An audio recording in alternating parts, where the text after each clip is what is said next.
Never met Joe Murray was at a Hooters. I like that. Vomit.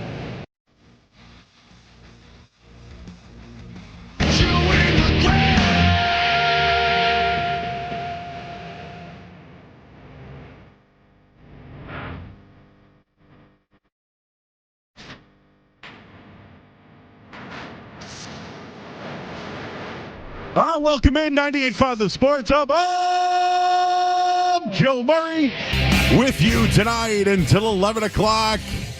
It's a big one tonight, everyone. It's the final night before NFL football begins. And we have a big show in store for you tonight. Dan Lifshatz will be in studio from 8 to 9 p.m. We're going to go over every week one game. Every game this weekend. We're going to discuss it and give you our bets on it as well. So we'll do that. We're going to talk to Mike Petraglia. We tried to get him last night. We're going to get him tonight. He covers the Cincinnati Bengals. That's where I wanted to start tonight when it comes to Cincinnati. And really, with both teams right now, the Patriots and the Bengals, there's drama going on in Cincinnati. You just heard the Nick Wright audio there. Their wide receiver room has questions regarding Jamar Chase and T. Higgins. And today was a big day for the Bengals. Jamar Chase back at practice. This is where most of the game plans are installed. He was out there today.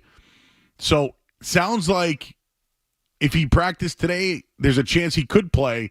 There was some betting line movement on this one. The line was 9, went to 9.5. It has come down to 7.5. And Jamar Chase, earlier this morning, people didn't know if he'd be on the field. Zach Taylor told reporters, we'll see, and boom, he was out there. But just to give you some Jamar Chase numbers, this guy is an incredible talent. Whether it was Browning, whether it was Joe Burrow, the dude can make plays. Last year, he finished 7th in the NFL in yards after catch. He had 553 yards after the catch. He was also 12th in yards per game. And we're talking about a player that is potentially top 10, 15 talent in the league. He averaged 12th in yards per game. He averaged 75 yards per game. But things aren't as rosy as they may seem when it comes to the Bengals and their wide receivers. They let Tyler Boyd go to Tennessee in the offseason. They're banking on a couple of rookies, a kid named Burton that they drafted in the 3rd round. Mike Gesicki is their tight end. And here's another one that I think might get lost, and this is something I want Patriots fans to think about. This is the first time in 3 years that Joe Burrow is healthy heading into the start of a regular season game. He had a torn ACL in 2021. He had the appendectomy in 2022. Also had the calf strain back in 2023. And then he had wrist surgery this year. So he's actually coming into the season finally healthy and ready to go in week 1. And I've given you the week 1 numbers. Joe Burrow and Kirk Cousins are the worst week 1 and week 2 quarterbacks remaining in football. They struggle so bad. The Bengals in particular are 1-4 and 1-4 against the spread. Not good. Doesn't mean they can't make it to the Super Bowl. They started 0-2 and won it just a couple of years ago. But when you look at it here, he is finally healthy. He still has T. Higgins. Chase sounds like he's going to play. And it's going to be a challenge for the Patriots secondary. Christian Gonzalez, Jonathan Jones, Marcus Jones. Right? You'll probably see a 3-man safety rotation with Duggar and Jabril Peppers. Jalen Hawkins may get a look. We haven't seen him yet. But I think this is going to be a really tough matchup for the Patriots secondary. And I also think that if they do have 3 safeties out there, and without Christian Barmore, they can get run on this week. I got a couple of thoughts on what the Bengals are doing. And it is kind of mind-boggling that we can sit here and cover the Patriots and see what the Bengals are doing and be like, you got the quarterback, you got these receivers, but they're not paying them? We'll get into that coming up in just a little bit here. There are storylines on both sides of this game. The Patriots don't have the talent that Cincinnati does, or the quarterback, or the coach. And their top players are not getting paid. And I've already given you the numbers. favorites of 7 points or more in week one, oof, they win at a 34% clip. And the Patriots, when it was 9, was the highest of the week. I'll actually look that up coming up in just a little bit. The Patriots can attack the Bengals. I've already told you I think the Pats will be the worst team in the league this year. But are there flaws on the Bengals? Absolutely. The Patriots have some weapons that they can attack Cincinnati. Number one is Hunter Henry. Could have a huge day. The other thing is they can't stop the run. They were 28th in the league last year in stopping the run. And what are the Patriots going to be this year? A running football team. So we'll get into how the Patriots can attack the Bengals. Gerard Mayo said that the game will be won in the trenches. I want to give you that matchup coming up in a bit and kind of recap what is going on in Cincinnati. And we'll talk to Mike Petraglia later on tonight. What is going on there? There's a lot of expectations. Some people think they can get back to the Super Bowl. I don't even know if they can win their own division, but it's a tough one. And we'll see Baltimore on Thursday night versus the defending champions. But I do want to get into how the Patriots will attack the Bengals. We'll get into that coming up here on the other side. And more Chaw Talk. Gerard Mayo was a big member on there today. So we'll hear some of the comments. I mean, you can only say so much, Gerard Mayo. You really can. And again, Dan Lifshatz will be in studio. We're doing a ton of NFL football tonight. And I want to look at Joe Burrow finally healthy heading into a week one game. All that is coming up next. Again, we are on YouTube. And for all our YouTube friends, it's real easy for me. I just grab the remote and I say 98.5 The Sports Hub YouTube. And then boom, it pops right up on the television. It's as easy as that. You can call in at 617-779-0985. Skaz is here. We have a new intern, too. We'll tell you who that is coming up next here on 98.5 The Sports Hub. Don't go in.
the Jacoby Brissett numbers when it came to him with turnovers and interceptions and how he's an outstanding first half against the spread guy. He actually is third all time out of 259 quarterbacks. Jacoby Brissett in first half of games is the third best of all time. I think he's 63% winning first half. So he keeps games close early on. That's what he's, at least betting wise, that's what he's known for.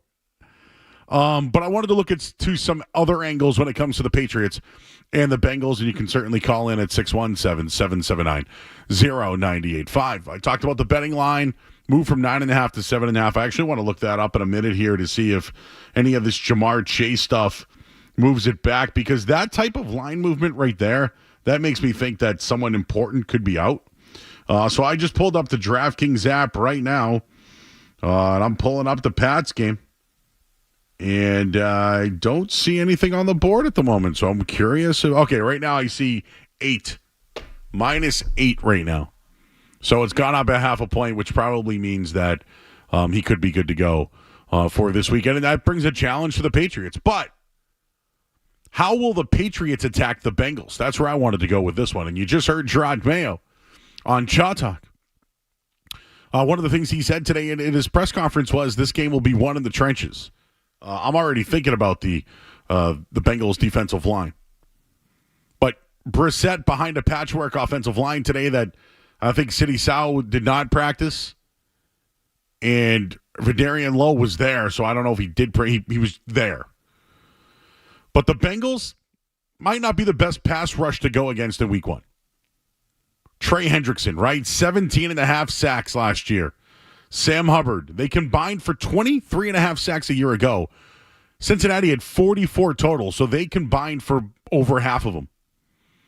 And Hendrickson missed a bunch of camp because of a contract extension. What is going on there with the Bengals? I understand here we can point to the Patriots missing out or maybe not spending or whatever. These guys have the players and don't pay them. Like, that's an unhappy locker room right now with Super Bowl aspirations. But Hendrickson will be in the lineup this week, which is not great news for whoever plays tackle for the New England Patriots. But the Pats have said this year they're a running football team. And that's exactly what they'll attempt to do this Sunday. The Bengals struggled to stop the run a year ago. They finished 26 in the league and allowed 136 yards per game. So that's a lot. They were 23rd in the league, giving up 4.4 yards per carry. So their defense can be run on and the Patriots can attack it. Cincinnati did bring in Sheldon Rankins to help shore up that front. He'll have B.J. Hill at defensive tackle. So their D-line is absolutely solid, and they have a really talented linebacker core with Logan Wilson and Jermaine Pratt. Pratt is the guy that is really coming along. So they should be an improved defense this year, but don't let the numbers fool you. If they were 26 and allowing over 135 yards a game, the Patriots are going to attack that. And I'll just say this, Alex Van Pelt, he knows this team. He's played against this team, and I'm sure he knows some of their soft spots.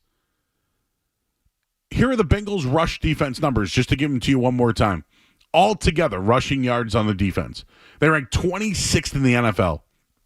In yards per carry, 30. And a success rate of running 42% of the time, they rank 28th in the league.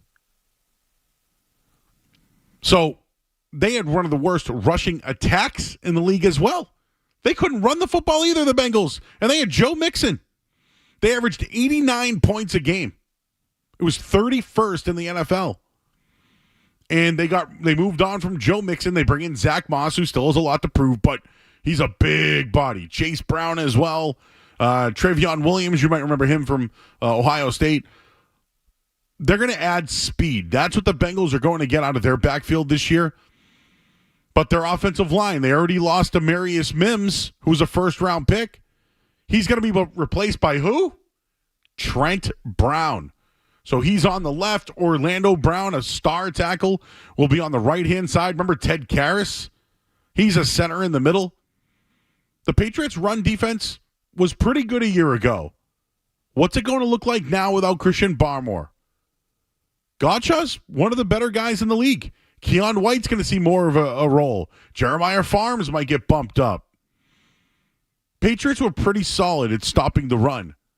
But I feel like it's something that might be a different look for the Bengals this week. A little bit of a different look when it comes to the team this year. I think they're going to have more speed. And I don't know what the Bengals are going to do when it comes to their third options.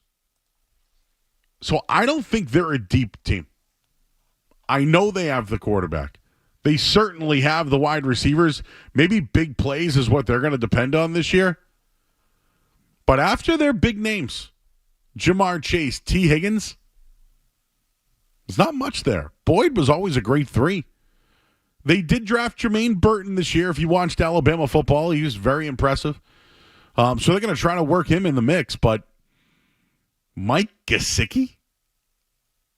Like, that's who they're rolling with at tight end? Are you really scared of the Cincinnati Bengals? Again, they have more talent than the Patriots, no doubt about it. And yeah, their defensive line is legit. The Patriots will probably have some hiccups. But as I mentioned to you yesterday, there's some numbers here that the Patriots can attack when it comes to the Bengals. Like, and I gave you the Jacoby Brissett numbers, but this is what I wanted to look into. Hunter Henry, he could have a really big day. He finished 9th among tight ends in receiving yards last year. The Bengals defense ranked 30th in yards for tight ends last year. The Patriots want to run the football and find their tight ends. Very similar to what the Cleveland Browns did a year ago with Alex Van Pelt on the roster. Not as the offensive coordinator, but not calling plays in particular. Van Pelt knows this team. I think this is one of the reasons why they wanted to go with Jacoby Brissett to start the year. It's a guy that they can be comfortable with, find some soft spots in a defense, and get the playmakers involved. And in my opinion, Hunter Henry is the biggest playmaker for the Patriots this year. All right, I'm going to say it. I think Hunter Henry is going to be their best playmaker. Dude can score around the goal line, no doubt about it. And when it comes to Brissett, it's probably going to be a target for him, not just in the red zone, but in general. So, wanted to give you some Cincinnati Bengals stuff at 617-779-0985. But when it comes to money in the NFL, I do like to just look at how it works out on each side. And we mentioned Jamar Chase was back at practice today and is an elite player in this league. But I don't understand why the Bengals are wasting their time not just paying Jamar Chase. Like, just pay him. You're going to do it. This just happened with Brandon Ayuk, and last night I flipped out about it. That would have been a funny clip if we clipped it, guys. But the Brandon Ayuk thing, when he was all said and done, and he went to his press conference, the first thing he said was, "Man, I really made a big deal out of nothing, huh?" Yeah! The Bengals are doing the same thing with Jamar Chase. They literally left T. Higgins hanging to dry during the offseason. And their quarterback, who did get paid, who makes a lot of money, who they drafted number 1 overall, and has gone to a Super Bowl and lost by 3 points. I have to remind you that. Like, what are they doing there? That's like playing with a bee's nest.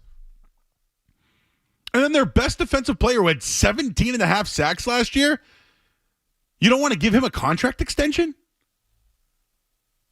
Like, these are the things. When I think of week 1 football, I know everybody wants to be out there. I know everyone wants to get out there and say, all right, it's time to ball. But there are those times when there's contracts up and it's, not going to go dive for that ball. Might not fight off this double team right now. I don't think that's what's going on in Cincinnati. But are they really not paying their prime players? And again, they did it for Joe Burrow because you have to. You have to pay quarterbacks in this league. But you also have to cater to quarterbacks in this league. And what the Bengals are doing right now with their wide receivers, it's a joke. Like the Bengals could right now, if they wanted to, they could give T. Higgins 4 years, $120 million and still give Jamar Chase an extension next offseason. What are they waiting for? What are they doing there? Like, who wants to play in Seattle? Or no, in Cincinnati, who wants to play in Seattle? Who wants to play in Cincinnati? If that's what's going to happen, is it the quarterback? And what, you're going to take a shorter deal to play with the quarterback? Is that what they're trying to do? I will say this, though. They did spend money on the offensive line. Big ol' Lando Brown. They spent money on him. They brought Trent Brown in because they know what he can do. They've used assets on first-round picks because they know the offensive line is important, and they know that keeping their quarterback upright and healthy is what's best for business. So we can say whatever we want about Cincinnati being cheap and their ownership. They at least spend money on the offensive line and use their draft picks well, drafting wide receivers and linemen and quarterbacks. To me, Skaz, that's pretty good. We can say whatever we want about the Bengals, right? They draft quarterbacks, wide receivers, and they pay offensive linemen. And it's something that doesn't happen here in New England. That's a fact, and it might be one of the reasons why the Patriots lose this Sunday against the Cincinnati Bengals. So we'll lead it off there. 617-779-0985. We're here until 11 o'clock tonight. Dan Lifshatz going to join me in about a half hour or so. We'll go around the NFL. And is there more Chaw Talk? We'll let you hear more Chaw Talk. And I know we talked about this briefly yesterday, guys, but I feel like we should play the audio of Josh McDaniels and Julian Edelman talking about Drake May's footwork. Like, I feel like every week we're going to talk about the Patriots, but still have some sort of, so what happened with Drake May this week? I just feel like that's what we're going to do. Maybe we'll just incorporate it into the show. So we'll leave it there at 617-779-0985. Let's get a look at the Sports Hub headlines right now. Sports Hub headline.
type, running down the field. I'm talking about just extending plays. If you have that skill set, to me, that's the most important thing.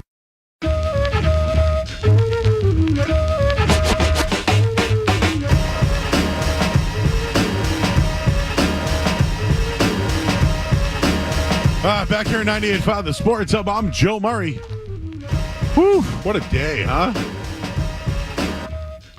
What a day. We're getting ready for football. It all kicks off tomorrow night.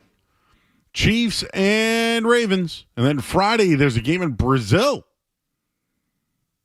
Eagles, Packers. Those are two really good games to start the year. And Dan Lifshatz going to join us in studio.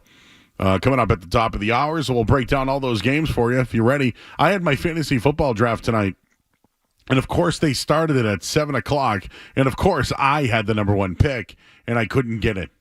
Of course. So we'll recap that at some point later on in the night. 617-779-0985. And, there were some interesting things on that Chaw Talk from today, which I kind of dig the name. I'm not going to lie to you. I kind of dig the God Shaw Talks, and his guest today was Gerard Mayo. And you heard a few of the clips here, but when I think about it, I think the team really does back him. I think there's a lot of guys that are on that team that either stayed or signed because Gerard Mayo is still here. So I want to take that into consideration this year. I really do. But still, it comes down to coaching and winning games. This was Godshaw and the Patriots rallying behind Gerard Mayo. No doubt in my mind.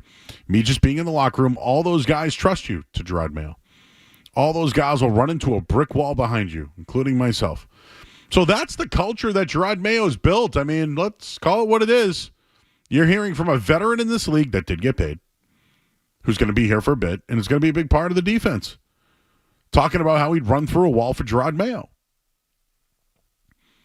If we're talking Zach Taylor versus Gerard Mayo, it's Zach Taylor all day, and it's not even a discussion. Taylor started 4 and whatever, won 10 games, won 12 games, and last year they went 9-8 with Browning at the quarterback the rest of the year, their backup. Duke can coach offense. And I think the defense a couple of years ago was top 10. They did kind of take a step back last year. But now the Patriots have a defensive-minded coach against an offensive-minded one. Who's going to win that battle? And normally I would take the offense here. But there are these little things when it comes to the Bengals where I feel like the Patriots can attack them. And I already mentioned the running game and then dipping into the tight ends. And I don't know. Can the line hold up? I'm going to say no. I think that will be the difference in the end is Hendrickson and Hubbard. The Pats don't have edge guys. They could have the best coach and run through a wall and all that good stuff.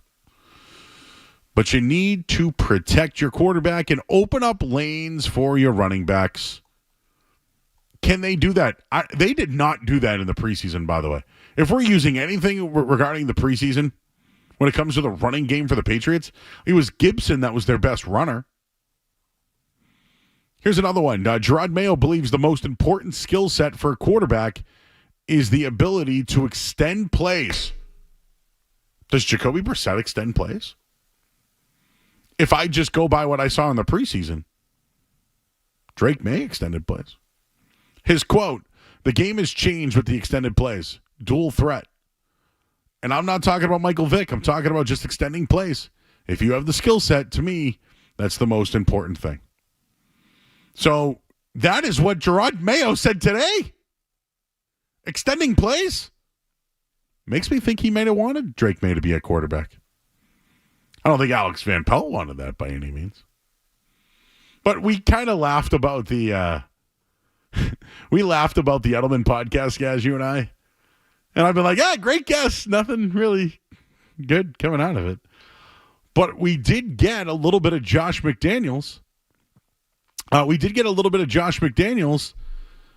And Julian Edelman talking about Drake May. So let's hear a little bit of that. And this was on the podcast that Julian Edelman does, which I don't know the name of it, but Let's hear from Josh McDaniels and Julian Edelman. Have you watched a little bit of Drake May? I have. What do you think about him?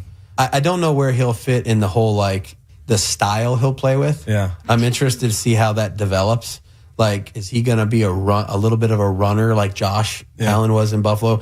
Guys like that have those kind of attributes, you can use them to run the football too. Yeah.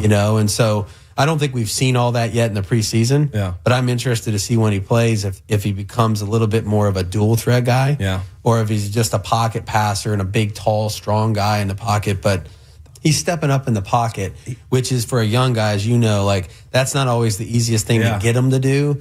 And I saw him multiple times last night move forward. The crunch. Yeah. On that crunch stalk, Yep. he stepped up. He didn't, there's a lot of times where a young quarterback can't keep his eyes downfield while he steps up. He takes off in one of those lanes. That's right. He delivered that football to Polk. It looked good. Yep. He still needs to work his feet. He had too many throws where, he's like this and he's trying to do that. Yeah. And he'll learn that. Hopefully he does, but that was his MO, is his feet aren't. And I don't think he played from under center much. Yeah. And you can tell, when there's exchange issues, usually that's just time on task. Foxborough High, right? That's right. That's Foxborough High right there. That's exactly right. The one thing also pissed me off is the cleat thing. He's wearing those slipper cleats. Oh, yeah. The dude, you're 230, you're 6'4". Yep. You can't be wearing DB 195-pound cleats. Yeah. Ooh. Whoa. So there's a couple of things there from McDaniels that I thought was good. He kind of mentioned, wow, this guy's got a lot of ability.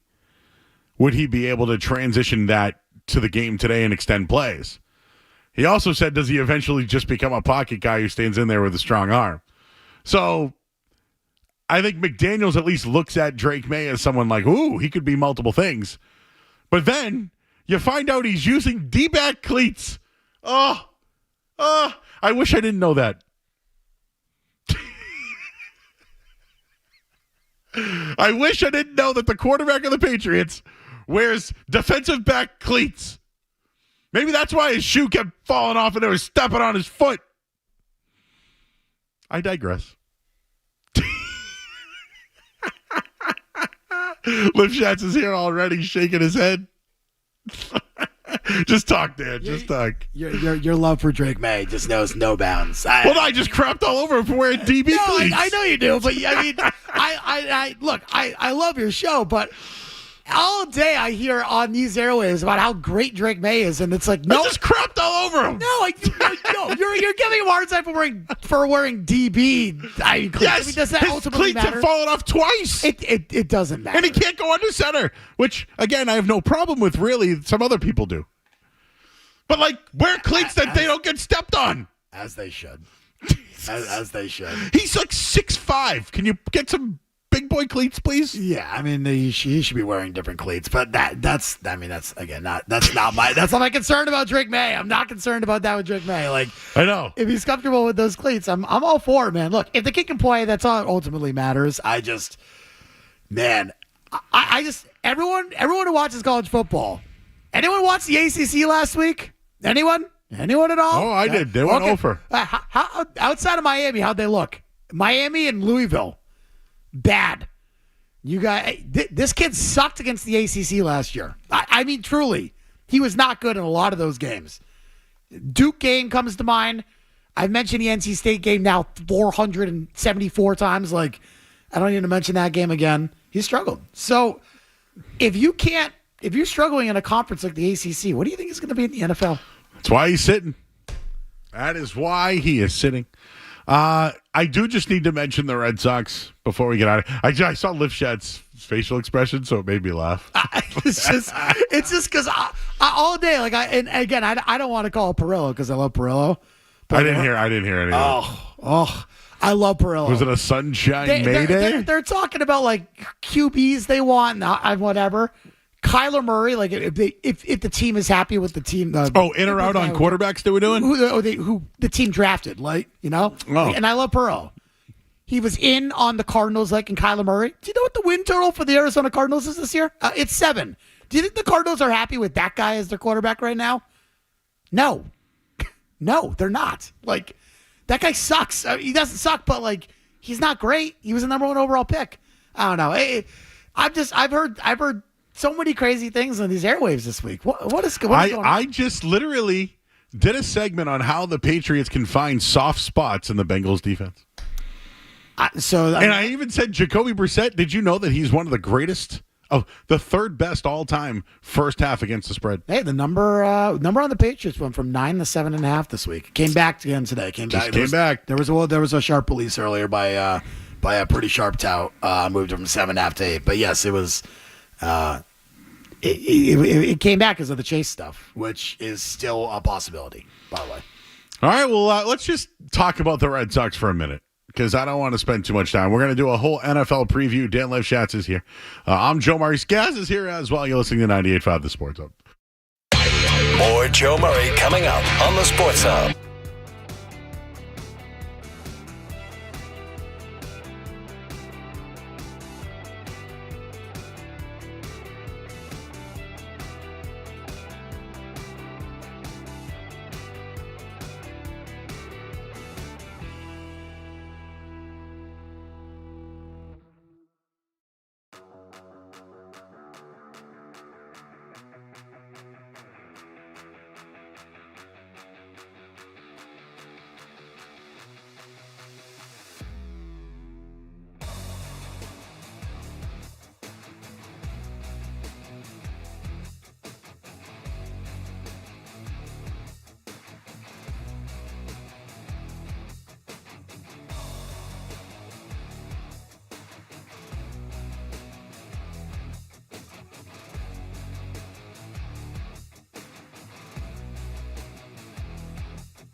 right, back here at 98.5, the Sports Hub.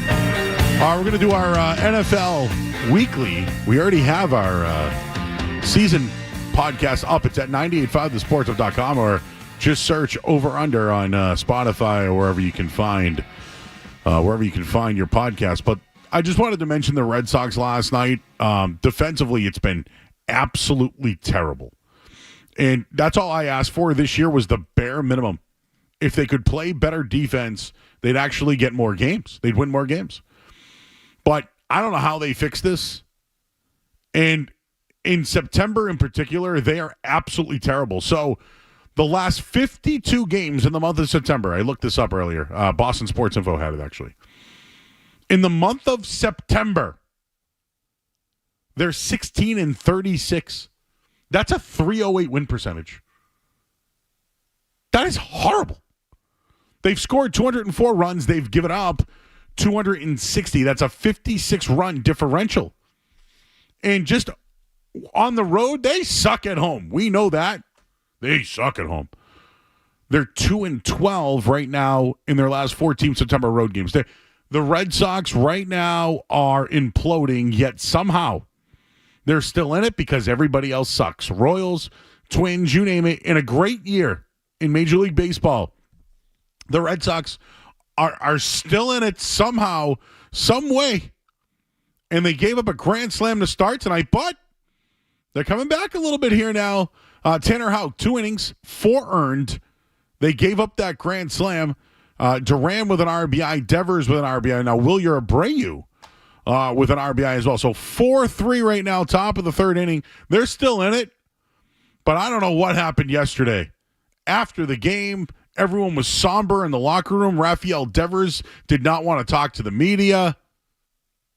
Things aren't great in that Red Sox locker room right now, people. And a win today could help. I don't know how far it will go, but they get the Mets today. I'll give you the rest of their schedule coming up here, but they always fall apart this time of year, and it's great, right? Alex Cora got his contract. Whee! Oh, they made trades at the deadline. Whee! Same old Sox. And I'm going to push back a little bit on Cora because he got his contract, and you know what he's doing now? Oh, you want the analytics? Okay, we'll go with the analytics. Fine. He used to fight, right? I'm not doing. There was a guy, who was it, who threw 12 batters hitless, and they pulled him. For what? Cora's given up. And what I mean by giving up, he got his money. Now it's a collaborative effort. There it is. A collaborative effort. There's Lifshatz. You got a Red Sox thought? My thought is that they added in quotes, air quotes, added.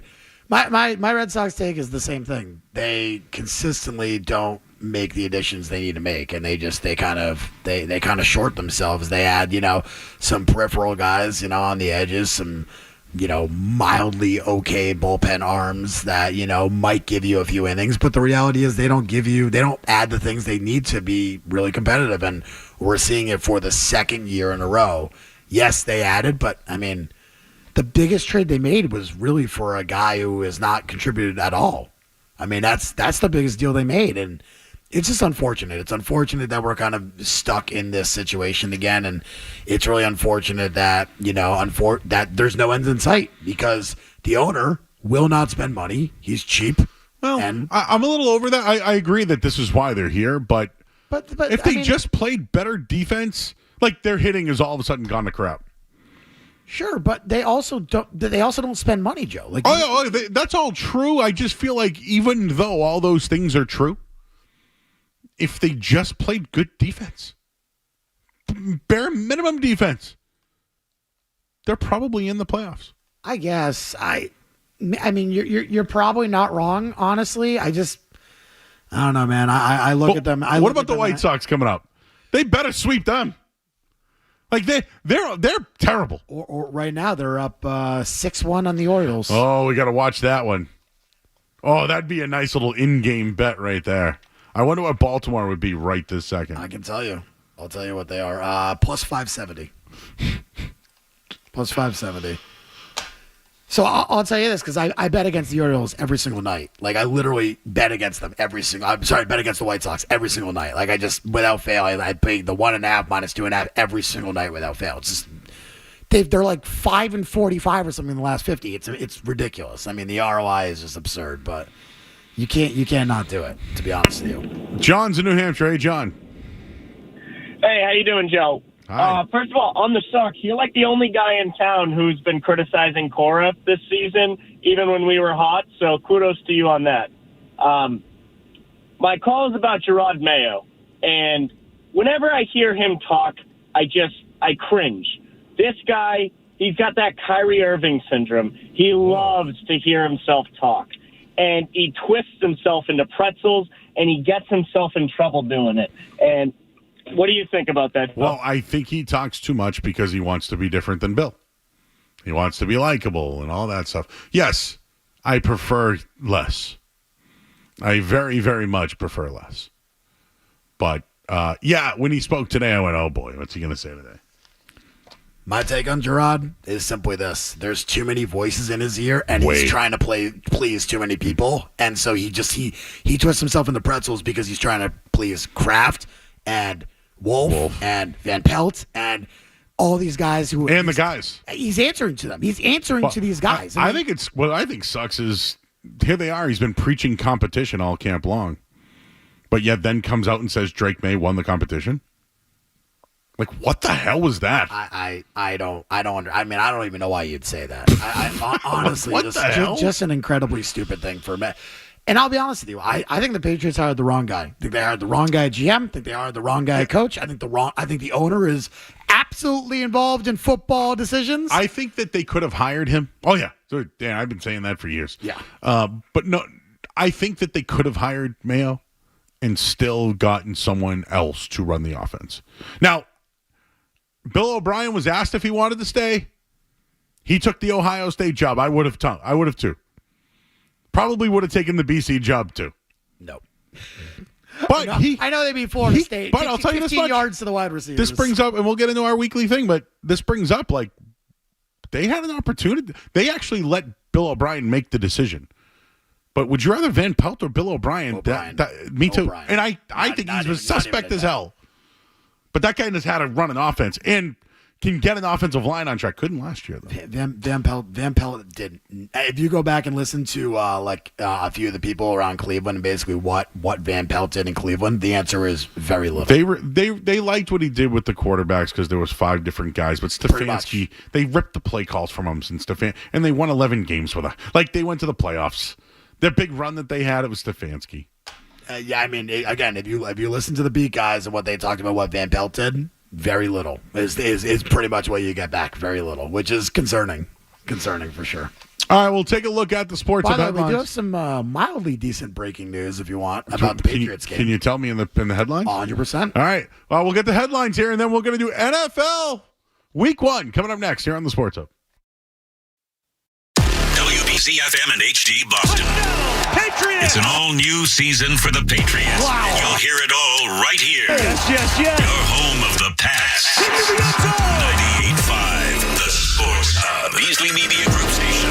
Sports Hub headlines. All right, Red Sox making a comeback right now. 4-3 in New York. They gave up a grand slam and are battling back. Right now, the Red Sox score 4-3. Tanner Houck is on the mound, top of the 4th inning. Patriots and Bengals will square off this Sunday, and Dan Lifshatz says that there's minor breaking news. Yeah, Joe Burrow. Per Joe Burrow to the media, Jamar Chase will play. Ready and will play. Jamar Chase showed up to practice today. And Joe Burrow, breaking news. And It's a big deal. And the New Jersey Devils are signing Milan Lucic to a PTO contract. This according to Bob Stafford of the Edmonton Oilers. PU. Headlines. They are brought to you by Safety Insurance, providing comprehensive coverage for your auto, home, and business. Ask your independent agent about safety. I'm Joe Murray, and I didn't want to mention that. Start your day. Ooh, that's a good one. Work through your day. What's that thing we do at the end of the show? And end your day. I'm not giving you an opinion. I don't know. Right here. 98.5. The Sports Hub.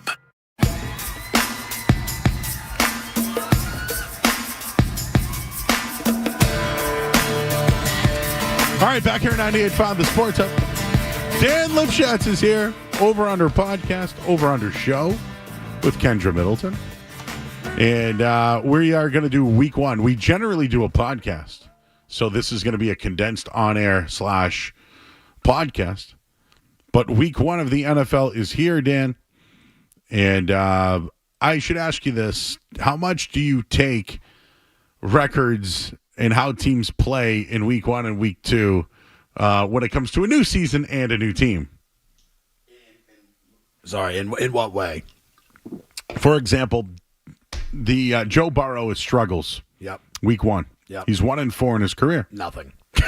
I put pretty much 0 into that. Now I do think that you can think of it in a certain way and say, hey, maybe they're maybe the Bengals start a little bit slower than normal. That might be a normal thing with them. But I put very little stock into that. Again, what the team is this year compared to what they were last year, the year before that, the year before that. I think it's very tough to kind of compare situations, schedules, who they play, etc. So I think there's a lot of things to factor in when you're talking about stuff like that. So very little would be my answer. All right. So let's get into the Thursday night game then. Okay. Ravens and Chiefs. Right off the bat, Dan, I like the Ravens in the spot. The Chiefs are obviously going to they're at home. They're getting their rings. It's going to be very emotional. But you are going to get Lamar Jackson and that team that came off a pretty, upset in the playoffs. Yep. I still think that the Chiefs are reworking their wide receiving core. Hollywood Brown is not going to play. Sounds like Juju Smith-Schuster might. And I think the running game line, et cetera, whatever, they lost a lot of pieces on defense. Snead, you name them. I just feel like Baltimore early on in seasons can control the running game. And I know Mahomes can have comebacks and things to that degree, but that's how I'm looking at this one. I think Lamar Jackson and the Ravens can run the ball on them. They'll control the clock a little bit. So right now I lean. Ravens, what do you got on this game? So I bet some Chiefs 2.5 earlier in the year.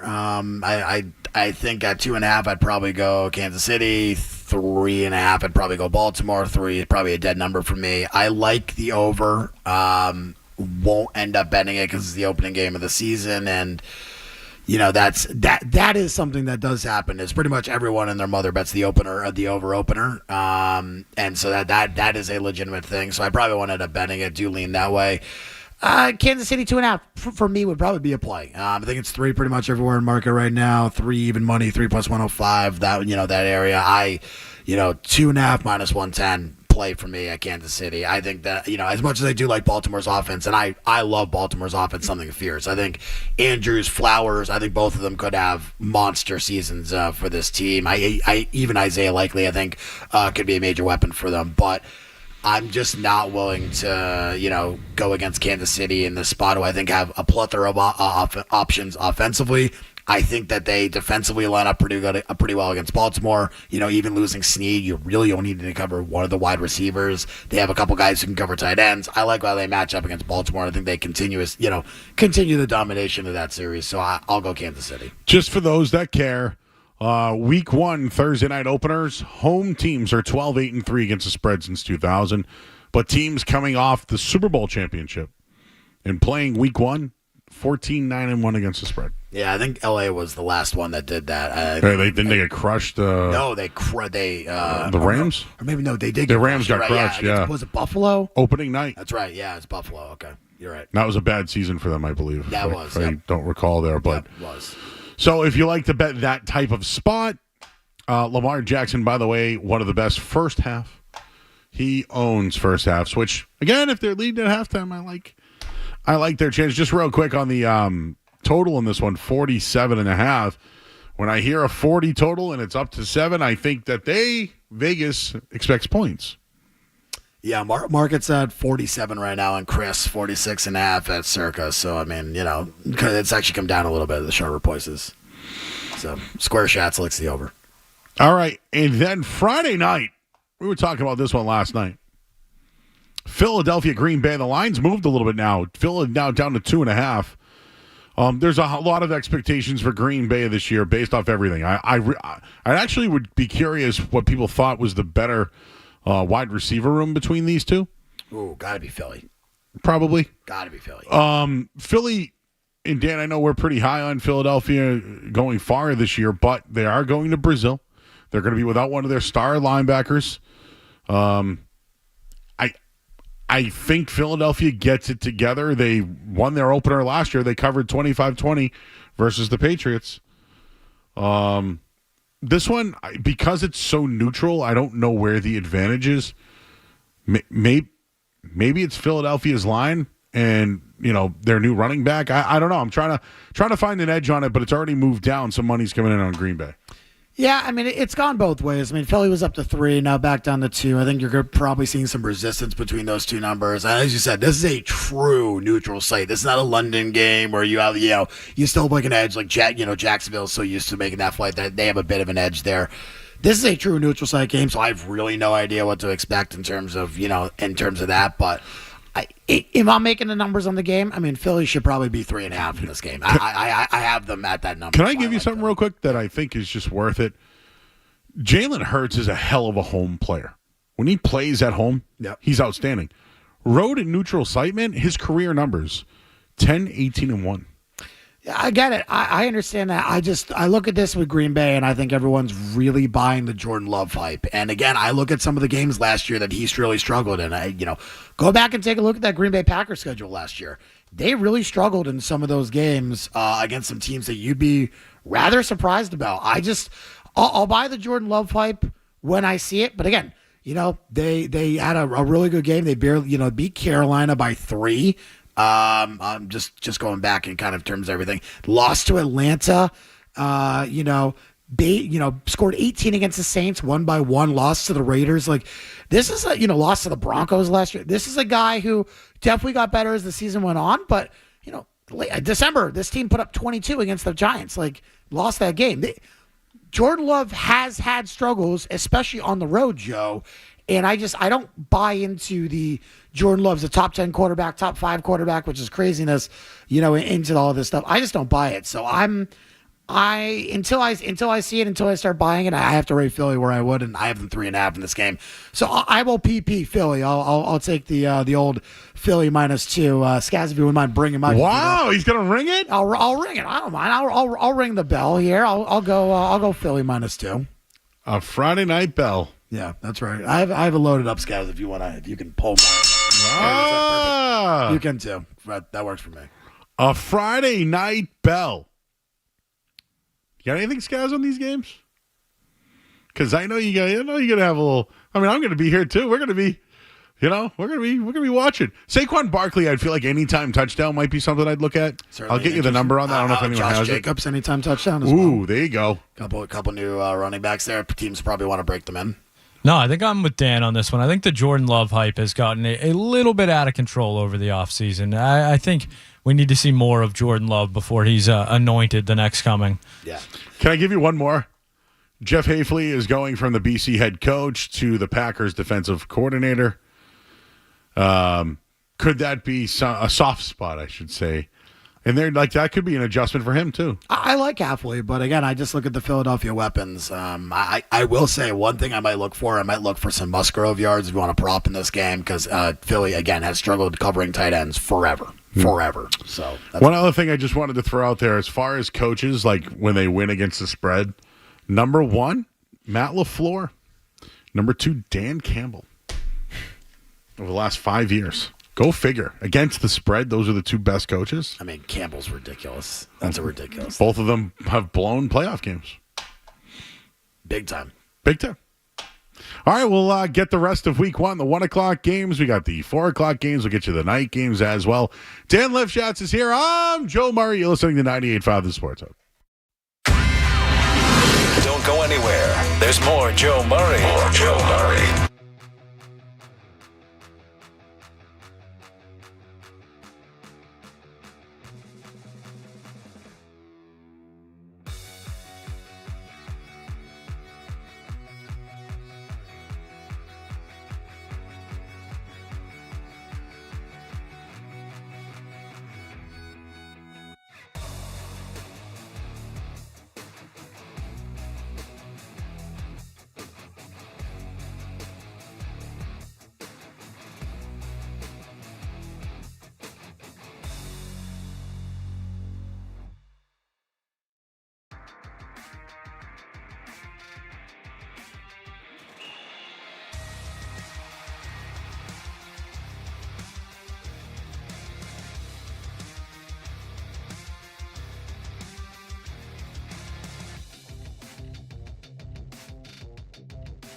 All right, back here, 98.5 The Sports Hub. You can bet on football tomorrow, NFL football. You can already bet on college. We've been doing all those previews. We just did our Week 2 college football preview. It will be available soon at 98.5thesportshub.com. You can also check our futures. We did that. We have been betting on football for 3 weeks in college so far. Last week sucked, but no. God knows. It's a rebound. I did not do rebound week, man. Yeah, I mean, again, I did the same thing last year. Played too much ball week 1, ended up crushing week 2, week 3. But yeah. So we've discussed Ravens, Chiefs, Packers, Eagles. Yep. Why don't we get into some of the 1:00 games that go on this Sunday? Let's do it. And we'll hype up the Patriots game a little bit, so we'll hold that off. How about the Giants hosting the Minnesota Vikings? Gross. Yeah. Right now, the Giants are a home dog at +1.5. Did you know the Giants have played 9 consecutive unders? The total in this one is at 41. So does that indicate that it's going to be a low-scoring game? And Minnesota has Sam Darnold, and they have a retooled team but still have some firepower at wide receiver. This would be Daniel Jones versus Sam Darnold. So I don't like the Giants in this situation. I've taken some Minnesota. I won't PP it, but I've taken some Minnesota pick them in -1. I do lean that way. I do like the under, Joe. I mean, to me, the under is probably it would be another strong play in this game. Can't play everything, but do like Minnesota in the under. If I have a great Saturday, I might add this one to the card. But yeah, look, simply put, I believe in Sam Darnold this year. I'm a little bit higher on Darnold than most this year. I kind of put him in the Baker Mayfield type situation or the Geno Smith type situation. I don't think he'll be as successful as those guys have been in their 4 teams, but he's on his 4th team now. He has the best wide receivers, wide receiver weapons group he's ever had. I mean, Hawkinson, I know is on PUP, but you're going to have Justin Jefferson. Addison is phenomenal. You add Aaron Jones to that mix. The offensive line is, in my opinion, very strong. I think he's going to be, as the best possibility to succeed as he's ever had. And so I look at the same thing with, Baker, Geno. I think the same type of thing for those guys. So I expect Darnold to be successful. I'm not telling you he's going to be a stud, but I'm telling you I think he's going to be successful. And the Giants are just done with DJ, just completely done with him. Clearly they wanted May in the draft. I think they would have started May, to be perfectly frank with you, if they had drafted him, if the Patriots had traded that pick. So I like Minnesota here. I just, again, until I see it from New York, I can't buy it. And I do think that they're once again going to struggle running the football. Don't like what they have in that position. And I also don't buy into Malik Neighbors. Not a guy I really like coming out of the draft. I thought, again, explosive, but he doesn't show the traits that I personally like for a wide receiver. So I'm kind of out on the Giants here. Devin Singletary taking over for Saquon Barkley. Not a fan. And they drafted Tyron Tracy. So who I do like, but again, how much run is he really going to get early on? I don't think much, actually.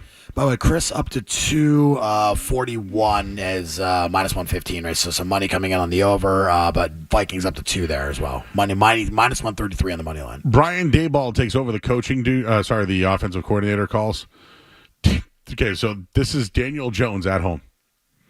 The under is 17-6-1 at home. They are like under machines when he's at home. He sucks. I'm not surprised. I see that number 41. By the way, you know who my biggest comp is for Drake May is Daniel Jones, and I know that sucks. You see Riley Leonard this week. Get ready for him to be one of those types too. 100%. They're all kind of the same. They're all from Duke. From that area. May is better than Riley Leonard. Okay, May is better than Riley. That's just mean to May. But that's kind of what I think ultimately May will be. I think he'll be a better Daniel Jones. All right, moving along here. How about Miami and Jacksonville? Battle of Floridas. Yep. Miami, of course. Mike McDaniel gets the extension. Jacksonville has some upgrades, right? Miami as well, if you look at both sides. So I think Miami at home, 3.5. If I remember a couple of years ago, they were 3-point favorites against the Patriots, divisional game, and they won. Yep. Now they're at home again, not a divisional. So I feel like there might be something to that. Jacksonville, a game away from missing the playoffs last year, but I think it was because, Trevor Lawrence played injured. Played all 16 games, didn't play the final game. Beathard came in. I see a total of 49, Dan, and that makes me think points, so immediately I lean over 49. Yeah, nothing on the total for me personally. I think it was kind of opener in that 49.5, so we've seen some money pull back, kind of pull back to the under here. Kind of lean Jacksonville with the extra hook on the 3.5, but, and I played a little Jacksonville 3.5 even, but I don't love this situation. I don't love the spot for them. I do think Miami is usually one of those teams that comes out guns blazing and then kind of settle in late in the year. And I do that as much as I am very high on Jacksonville. If you listen to the preview pod, I'm very high on Jacksonville. I have them to win the division. I like them this year. I just don't know, early on what they're going to be. I think they might struggle a little bit. So I don't love the spot. Lean Jacksonville. Nothing for me really in this game. Lean Jacksonville. All right, first off, Trevor Lawrence sucks on the road. Does. Sucks. Fumbles more than any other quarterback ever. Career record 8-17 straight up, but against the spread 11-14. Trevor Lawrence, Caleb Williams, shake your hand. They're gonna be the same guy. Tua Tagovailoa 3-1 in week 1. Mike McDaniel 3-0. I think Tua's only loss was his first year, right? Patriots, not his rookie year. 01. Patriots, 21. 21, yeah. Mac Jones.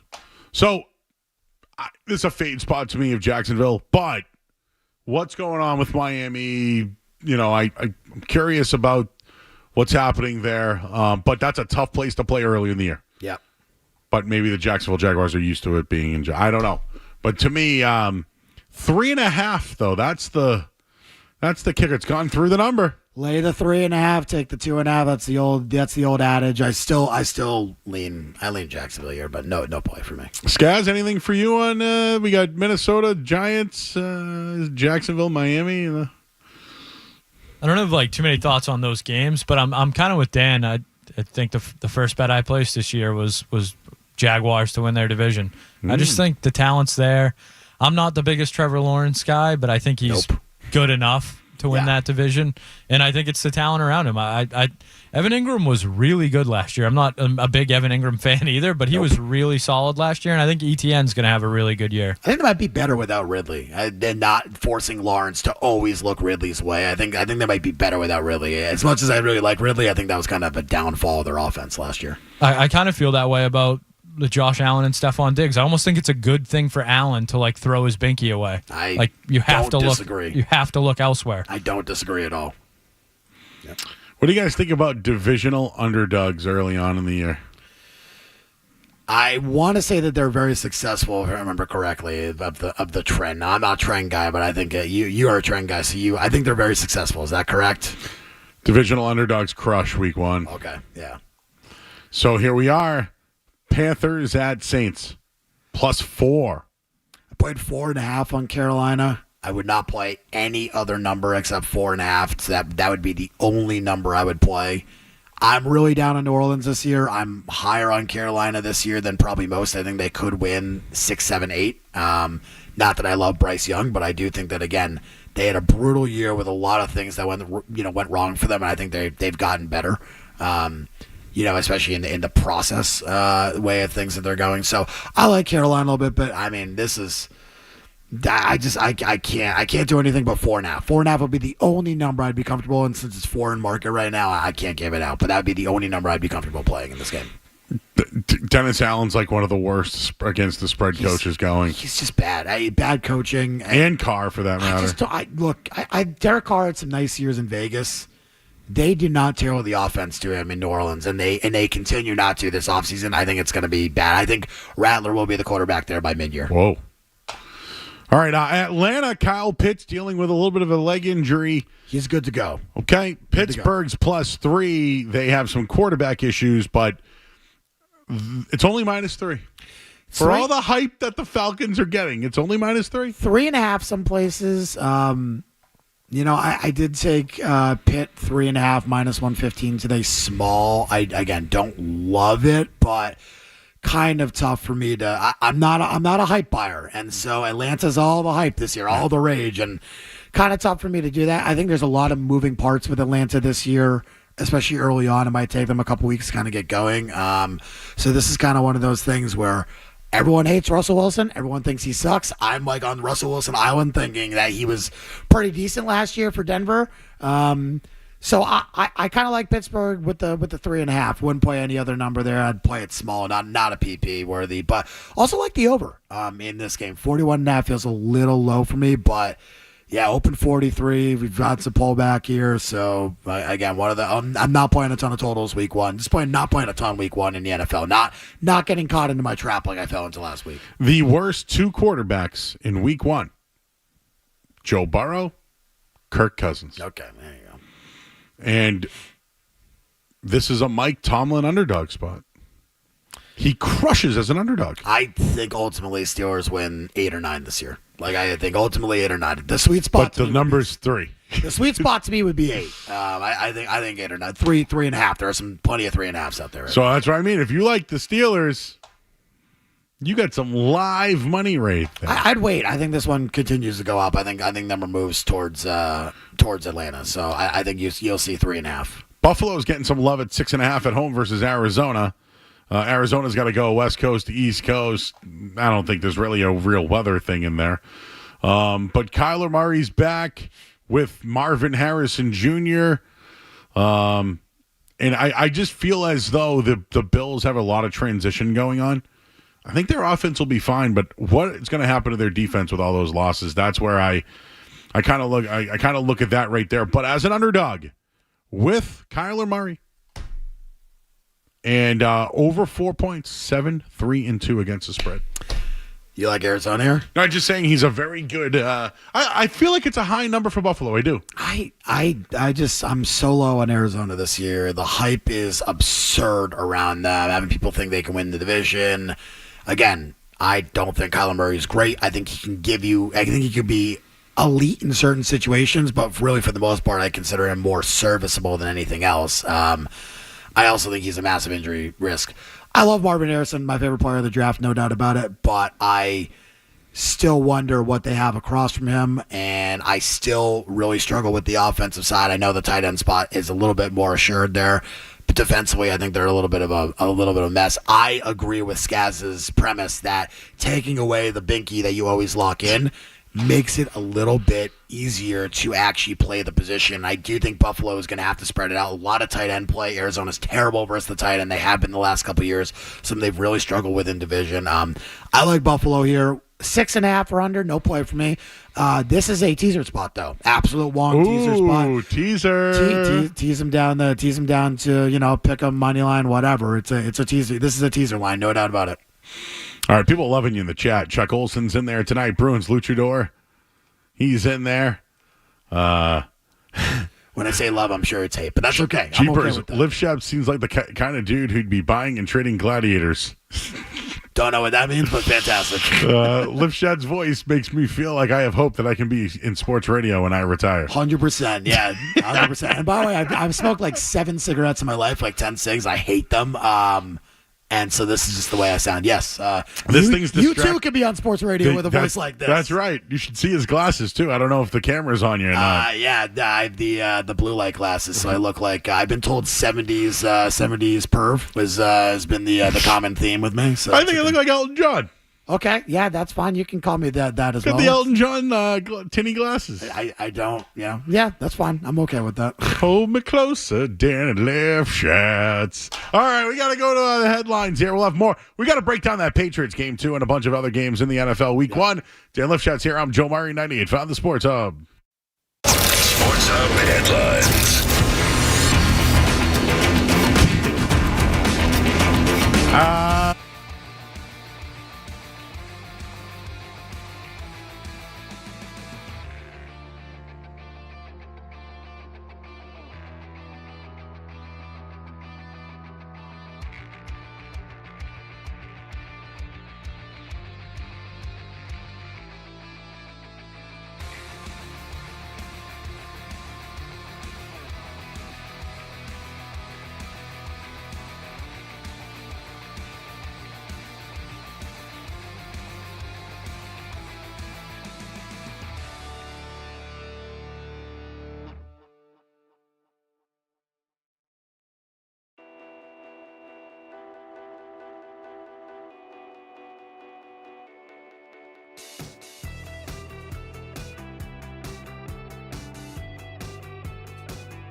Where do we go? There's not a lot of exciting games, but can we go back to the division? Yep. And just talk about one game? Sure. This is one that I have. You want trends, Dan? I got trends for you. Okay, what's the trends? It's a divisional game. Okay. Colts hosting Houston. Yeah, a lot of money coming in on Houston the last few days. So let's just talk about it real quick, without lines and just football. Yep. Houston's loaded. They're on the road. Colts are also loaded with Anthony Richardson back. But you do know their record in week 1, right? You do know how bad they are. I know they have been terrible, but they're almost. It's always in Jacksonville. No, it happens every year. They lose the first game and then they beat Jacksonville on the road every year. Yeah, but they always play Jacksonville in the first game. It's like a first 2 games of the year they play them. Yep. This one's interesting. I mean, I've seen some wild just things here where it's like, can you back the Colts in this spot? So I don't know. Is it a hype train thing? Is there something here? Yeah. Is there something here to fade? This is the number. Home divisional dogs week 1. 23-7 against the spread the last 30 games. Yeah. This is the only real one. Well, home divisional dog. Yeah, I know.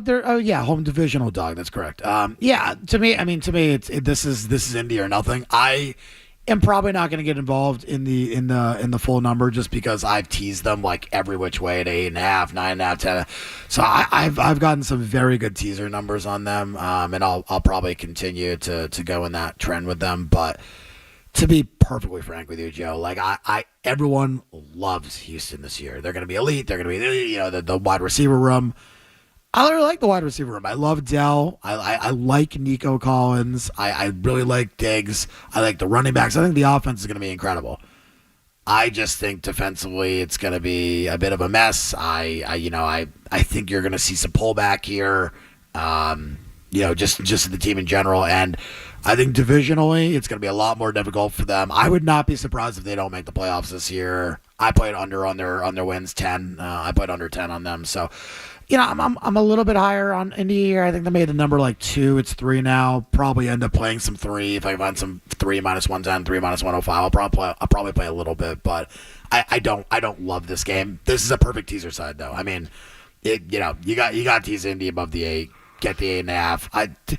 Colts Bills teaser to me is looks just lovely. And just so you know the number, so you can tell everybody that you know about bets and trends.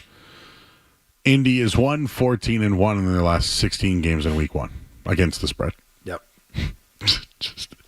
Like that is, I get it. I get it. I'm very much aware.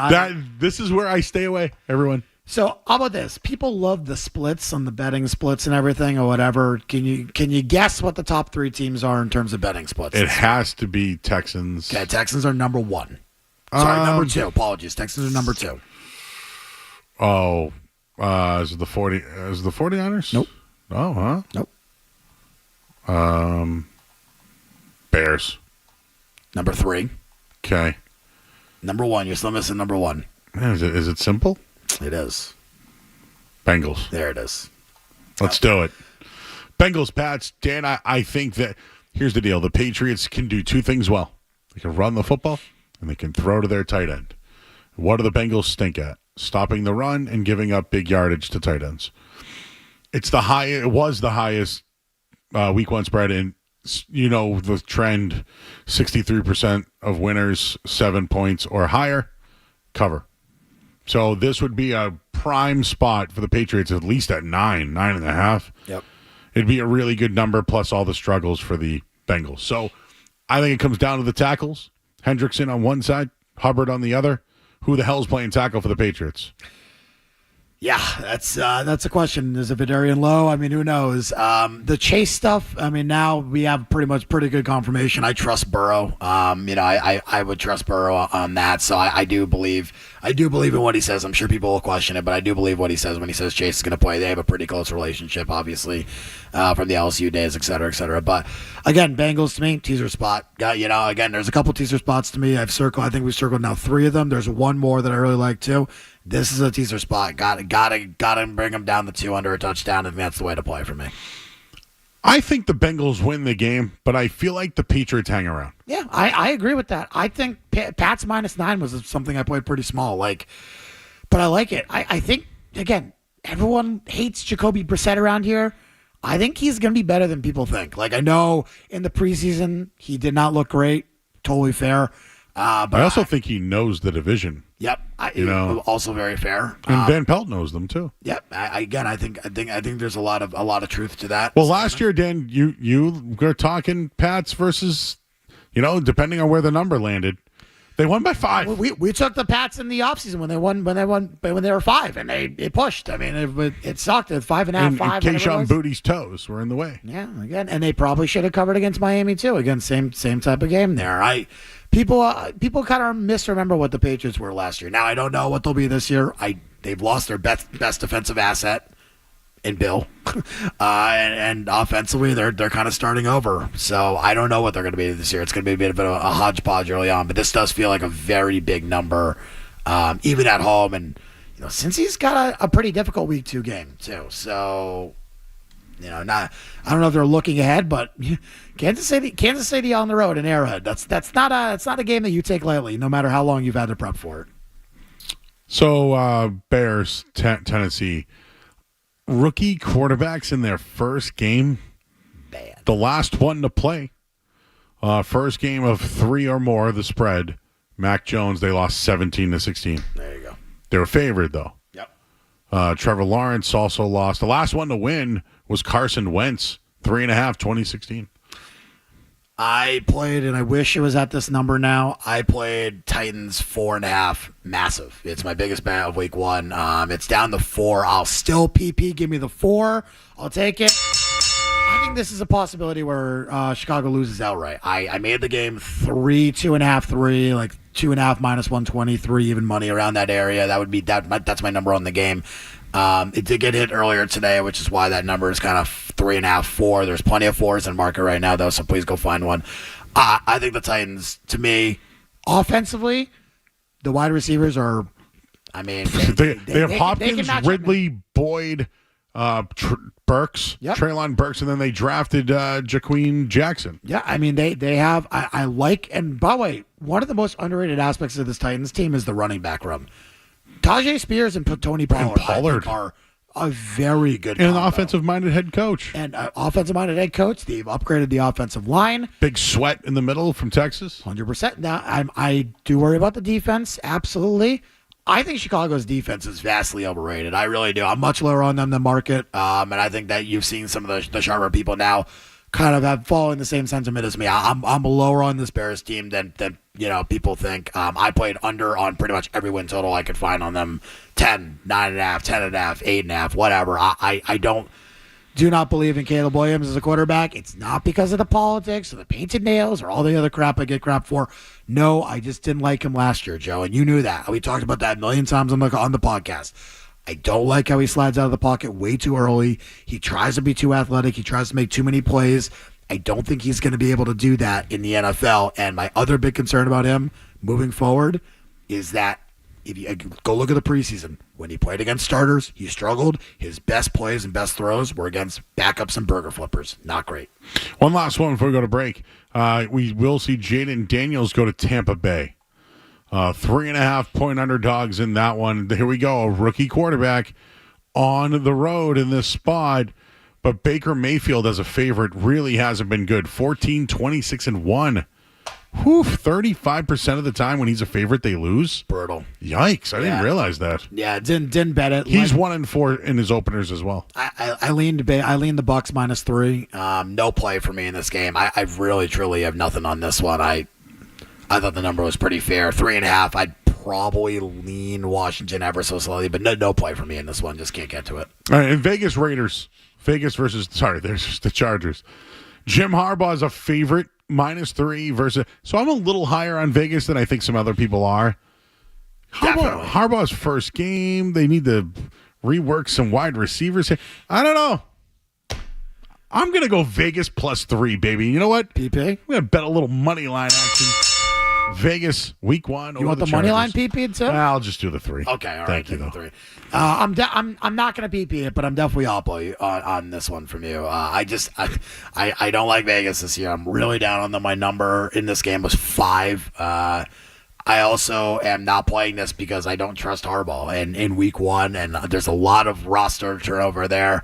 But there's no way it's either Vegas LA or nothing for me in this one. Can't get the Vegas on this, but I'll root for you because you bet it. I'll root for you. Chargers are a bad home team. 3-6 against the spread last season, and overall 30, 48-2 in the last 10 years. Yep. Not a good home team, and again, they've moved a little bit there too. So, all right, we'll wrap up the rest of the NFL, and we will do in or out at the 9 o'clock hour. How about that?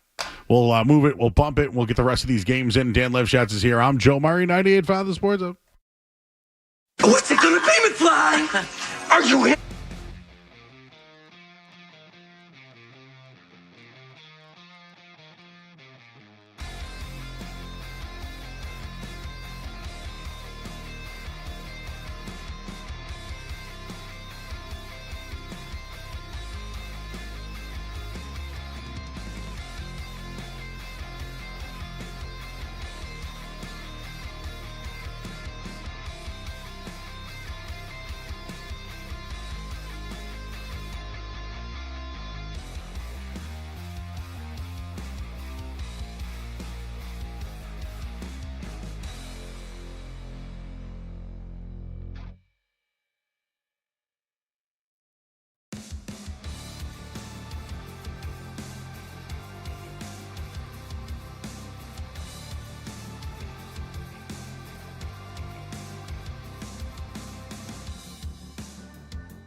All right, back here, 98.5 The Sports Show. Couple more games to go. We'll do in or out, top of the hour. Don't worry about it, everybody. Already got people. Where are we at? Denver, Seattle. Seattle has the Patriots on deck. They're 6-point favorites at home with a brand new coach. Defensive philosophy going up against a rookie quarterback. There it is.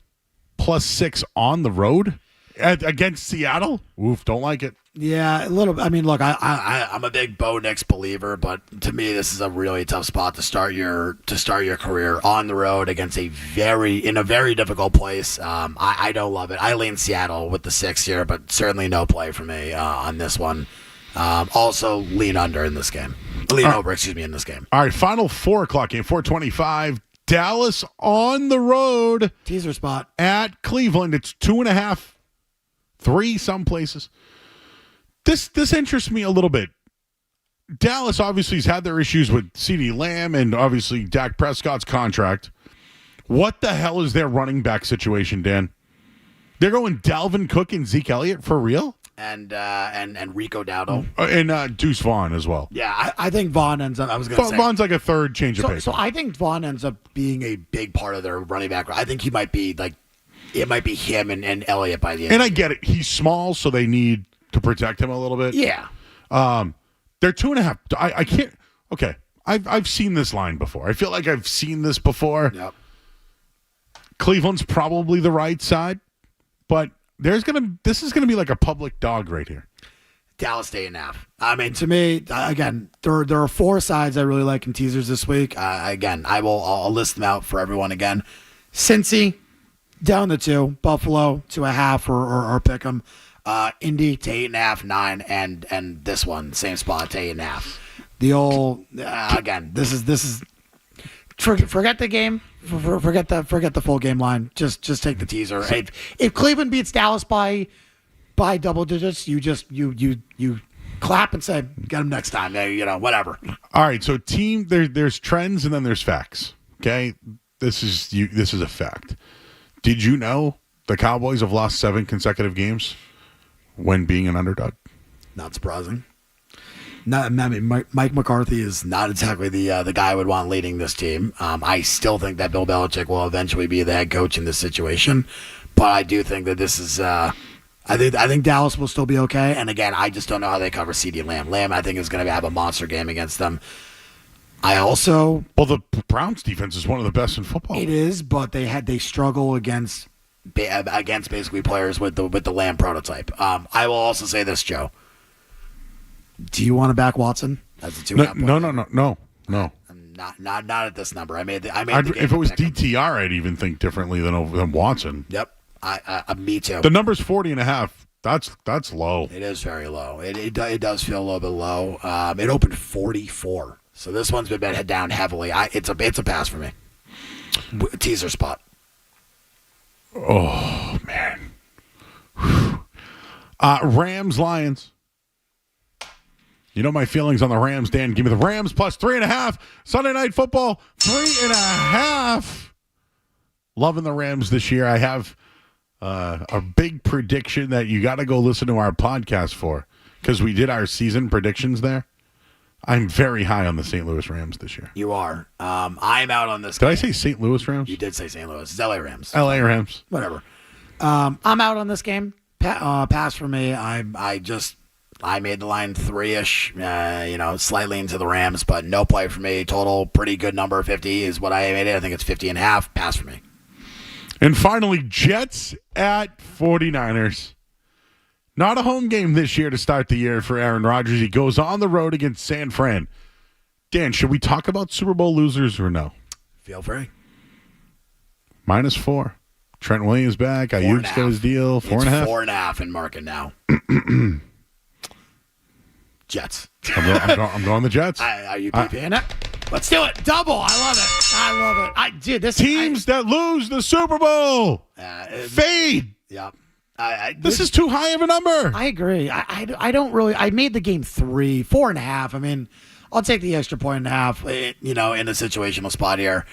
I also think Rodgers is going to get such a pop here, Joe. Like this feels like such a good Rodgers spot. And again, San Francisco has gotten so worn down the last couple of years. They played an absurd number of games, like an absolute absurd number of games. I just don't love San Francisco. And again, I love my number one rated defense, Joe. I'll say it even though I said it on the pod. My number one rated defense this year, the New York Jets. I think this is going to be a very difficult game for Brock Purdy. As much as I am a Purdy stan, this is a very difficult spot for them. I like the Jets. I think they win this game outright. And Skaz is going to write an article about all these games that we just talked about. Okay. And you can find it at 985thesportshub.com tomorrow. Podcast will be up tomorrow. College football podcast will be up tomorrow morning. The NFL podcast will be up tomorrow afternoon. They will both be up on the same day. I will bring them together and we'll have a podcast fest. A buffet. Yes, a buffet. A buffet, yes. Two big dudes need a buffet of podcasts. And just so everybody has it, I know it's a little confusing. The Over-Under podcast, the show still goes on. It's on every Saturday. Kendra Middleton's a part of it, so it's a bunch. Chris Thurston's a weekly guest, and Dan and Chris are doing a look-ahead. So it's good to look at some lines early on, especially when they open up in college football. So there's a podcast with just openers and what you look at, and then we do the weekly with our picks. And then there'll be a weekly podcast on that end, and then a show every Saturday. So we did just use the Circa openers last week. I'm going to try and use the DraftKings openers from now on because we are a DraftKings show, but I can't promise. But we will.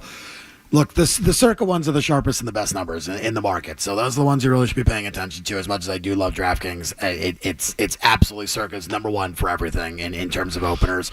But I do think we will try and use both going forward. And Chris and I will be doing that every Monday night, 7 p.m.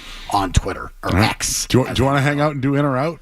I'll do in and out. In or out, yeah, sure. All right, I'll get Lifshat's opinion on some things. We got to make it quick because we're going to talk to Mike Petraglia, who covers the Cincinnati Bengals at 9:20 today. We'll take a quick look at the headlines. No commercials.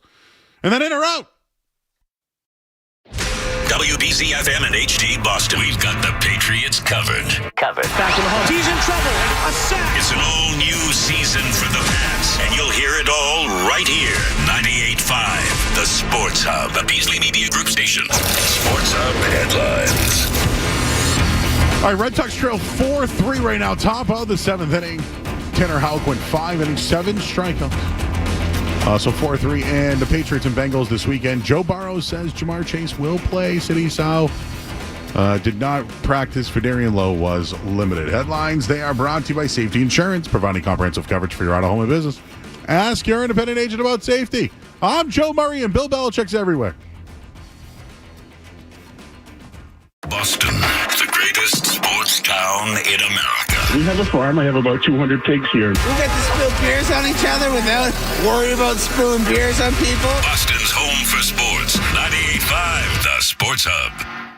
Are you in or out? Gotta know without a doubt. I'm the one you need for a dirty deed. I'm the best. Success is guaranteed. Hard on for Caitlin Clark. She's been great, by the way. She's been really, really good. Better than I thought. But the first half of the year, she sucked. Not good enough for Team USA. She sucked the first half of the year. Well, okay, to be fair, that was unfair. She should have made the roster. That was me. But she has turned into a stud in the second half of the season. Like, real, I was wrong about that. I thought she would take a little bit longer to progress, but man, she has been fantastic. Well, the brokerage babe is upset that she missed the segment. So Dan's going to stick around for in or out. Skaz, what do we got tonight? All right, gentlemen, Wednesday night edition of In or Out. We'll be, I don't want to say heavy NFL, but it'll be mixed in. We'll start here. I got the gambling guys in studio. Are we in or out on no touchdown bets? Betting on people not to score touchdowns. In. That's where, again, a lot of these guys a lot of big money guys, and I usually don't play no touchdown bets because I'm not good enough in that part of the betting landscape, but so many people who do are just unbelievable to lay big numbers, and they'll just absolutely rake. Now, my spot is playing like the the very rare or the limited guys on like a side, like the the Keyshawn Booties of the world to score a touchdown, and I'll do very well in those. But the no touchdown spots, I'm not very good at, to be honest. I will own that. But in if you find good value. Only thing I'll say about value is like, it could be like minus 200. It's not the best investment, but I'm in on it. Like, I don't know, Tyquan Thornton, What's his number? I mean, minus 4,000 or something. What's Plus 4,000? Yeah. What's that guy who plays fullback now for the Chargers? You know, what's his number? Oh, the big ginger there. I saw that. I'm a fan of that guy. I don't know. Right. That's something. But Zach Moss is someone I'm looking at this week. So, but anything we can bet on in. 100%. I mean, look, if you find it, you have an edge. If you have an edge and it's a legitimate edge, please, by all means, I'll bet the hell out of it. Okay, 100%. It doesn't matter if it's mine or not. By the way, I'm looking up the Tyquan Thornton. First touchdown score 50-1. Anytime touchdown plus 850. Probably not high enough for me. Okay. Probably not a good enough number. Those are the DraftKings numbers, by the way. All right, we'll stick with NFL on this one. This will be a simple one. Anthony Richardson, in or out? Oh. So I wonder if Joe Flacco is going to rescue that team at some point. Yeah. Because I think they have a great wide receiver room, but I'll tell you this much: I'm in on him because he's a phenom. He's a freak. Yeah, I think he's a phenom. He's the fastest man alive. He's the fastest kid alive. Can he stay healthy? I don't think so. Okay, I'll say this. I'll shout out to my guy John Appleton, who I like him on Twitter. He follows me. Okay, I bet John. Oh, you know? Okay, you know John. Okay, Yeah, so how about this? Yeah. The Colts last year gave up a league high 7 rushing touchdowns to quarterbacks. Did not play against Jalen Hurts. Did not play against Josh Allen. League high 7 rushing touchdowns. I have played this prop every single week that he started. Anthony Richardson, anytime touchdown. He is a battering ram at the goal line. Plus 120 now on DraftKings. Bet it. In. There you go. That's what I'm in on. I'm in on the anytime touchdown. I'm out on the player. By the way, still can't run a huddle. Still can't go under shotgun. No. But he's very impressive. Anytime touchdown, though, love it. I'm in on that. All right, sticking with the NFL, there have been no repeat NFC East winners since 2004. Are we in or out on that trend continuing this season? In. Yeah, I mean, it was the Eagles who won last year? No, it was the Cowboys. Cowboys, won 12 games. Yeah, no, I don't. I have, nope. In. Philly, I think Philly wins again. I think it's going to bounce back and forth right now. I think Philly is the best team in that division by a good amount. I like Philly this year to win the division, so I'll be in. I wonder if the Cowboys are even down on the Cowboys. Got to be, right? Who's their second weapon? Is it Brandon Cooks? Yes. It's Brandon Cooks. Don't love that. No, don't love that. I mean, the tight end spot's okay, right? Offensive line's okay. It's just the defense. Are they going to be okay without Dan Quinn? I don't love Dan Quinn as a head coach, but he put them in some pretty good situations last year. Jalen Tolbert. Ugh, God, Tolbert's a fine third guy, but man. All right, so you guys had a little bit of this over the last hour, but rookie QBs in week 1 against the spread are 0-14-1, 0-15. I'm sorry, they're 0-14-1 straight up, 0-15 against the spread. So we're just out completely on rookie QBs in week 1? I am. I will not back Jane Daniels. I'm fading Caleb Williams. And Bo Nix. And I don't like the Bo Nix situation. Yeah, I'm out. Either. I'm out. I think they go 0-3. Honestly, I think the other side wins. All 3 of those other sides win. Do you guys know who the last rookie QB to win in week 1 was? It wasn't Mac Jones, was it? No. He lost to Miami, right? Oh, okay. Yeah. It was 2018. 2018. 18 draft class? Carson Wentz. Sam Darnold. Sam Darnold was the last one of those rookie QB to win. Okay. Wow. I'm a Darnold guy this year. Let's bring it back. Run it back. Wow. So Darnold has a history of winning in week 1. Run it back. All right. We'll stay with the sports media landscape, I guess. It was rumored today by Marcellus Wiley that Skip Bayless has a new show coming out with Lil Wayne. Are we in or out on a Skip Bayless Lil Wayne show? I'll watch about 20 minutes. I'm in for 20 minutes. I can't understand. If I'm not high enough, I'm not watching. Yes. Not high enough? Out. You got to be incredibly high to watch that show and actually think something of it. But I'm in for about 20 minutes for a good, wow, Skip looks old. Dude, did you hear the takes from Lil Wayne and Skip, man? I mean, it's wild, man. The water cooler talk around that game would be something. Out. All right, it wouldn't be a Joe show without some food in or out, so we'll wrap up with these two. We'll start with Taco Bell.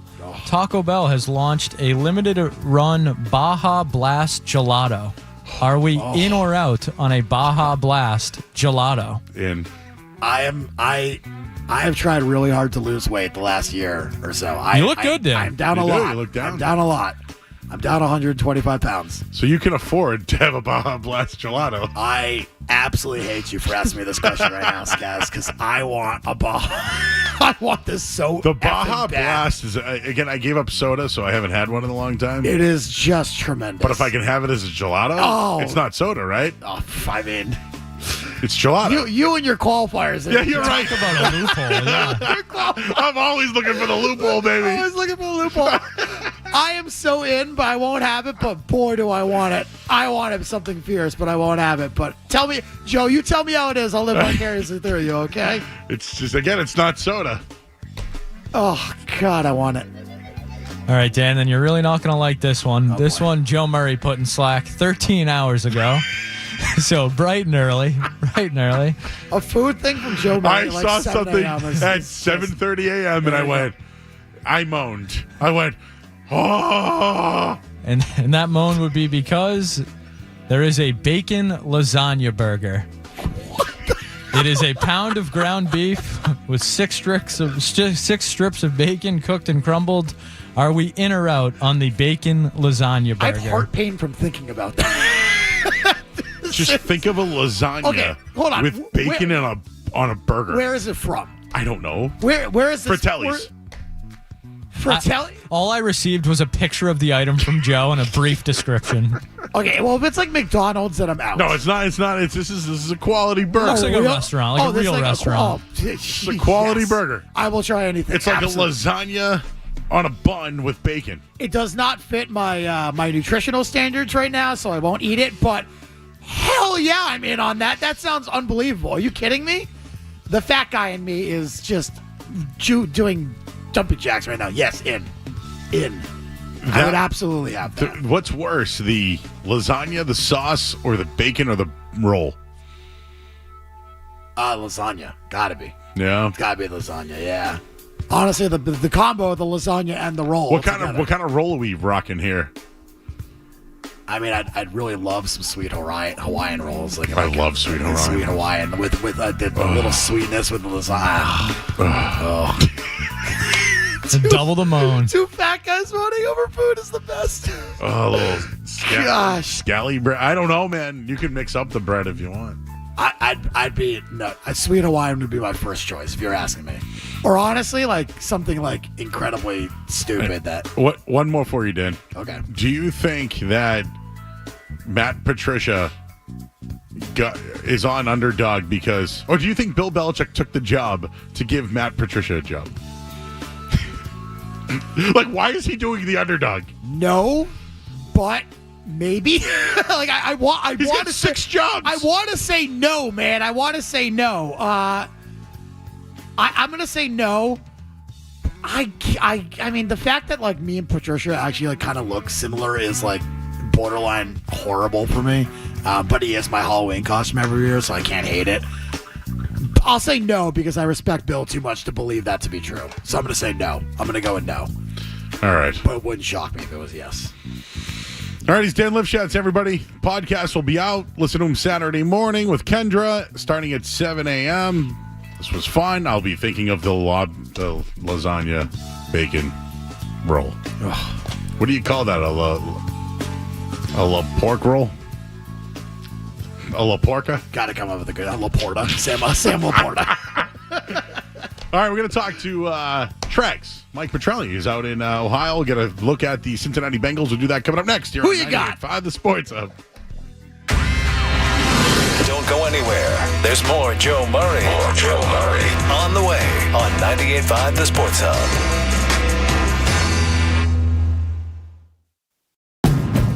The Honda Prologue, Civic Hybrid, Accord Hybrid, and CR-V Hybrid are redefining the future of electrifying.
All right, back here at 98.5, the Sports Hub. I'm Joe Murray.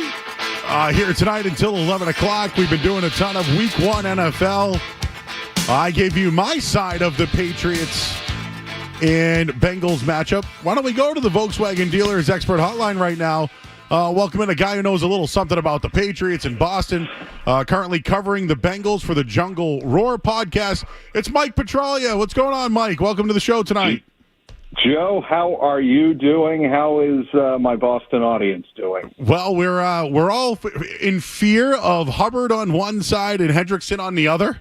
Nobody knows who the tackles are going to be for the New England Patriots, so there's a little bit of fear in the Cincinnati Bengals as far as the Patriots fans go. But I have to ask you, there's a little bit of turmoil going on there. What is going on with ownership and Jamar Chase, his availability, T. Higgins not getting his money, even on defense, guys aren't getting paid. What's going on there?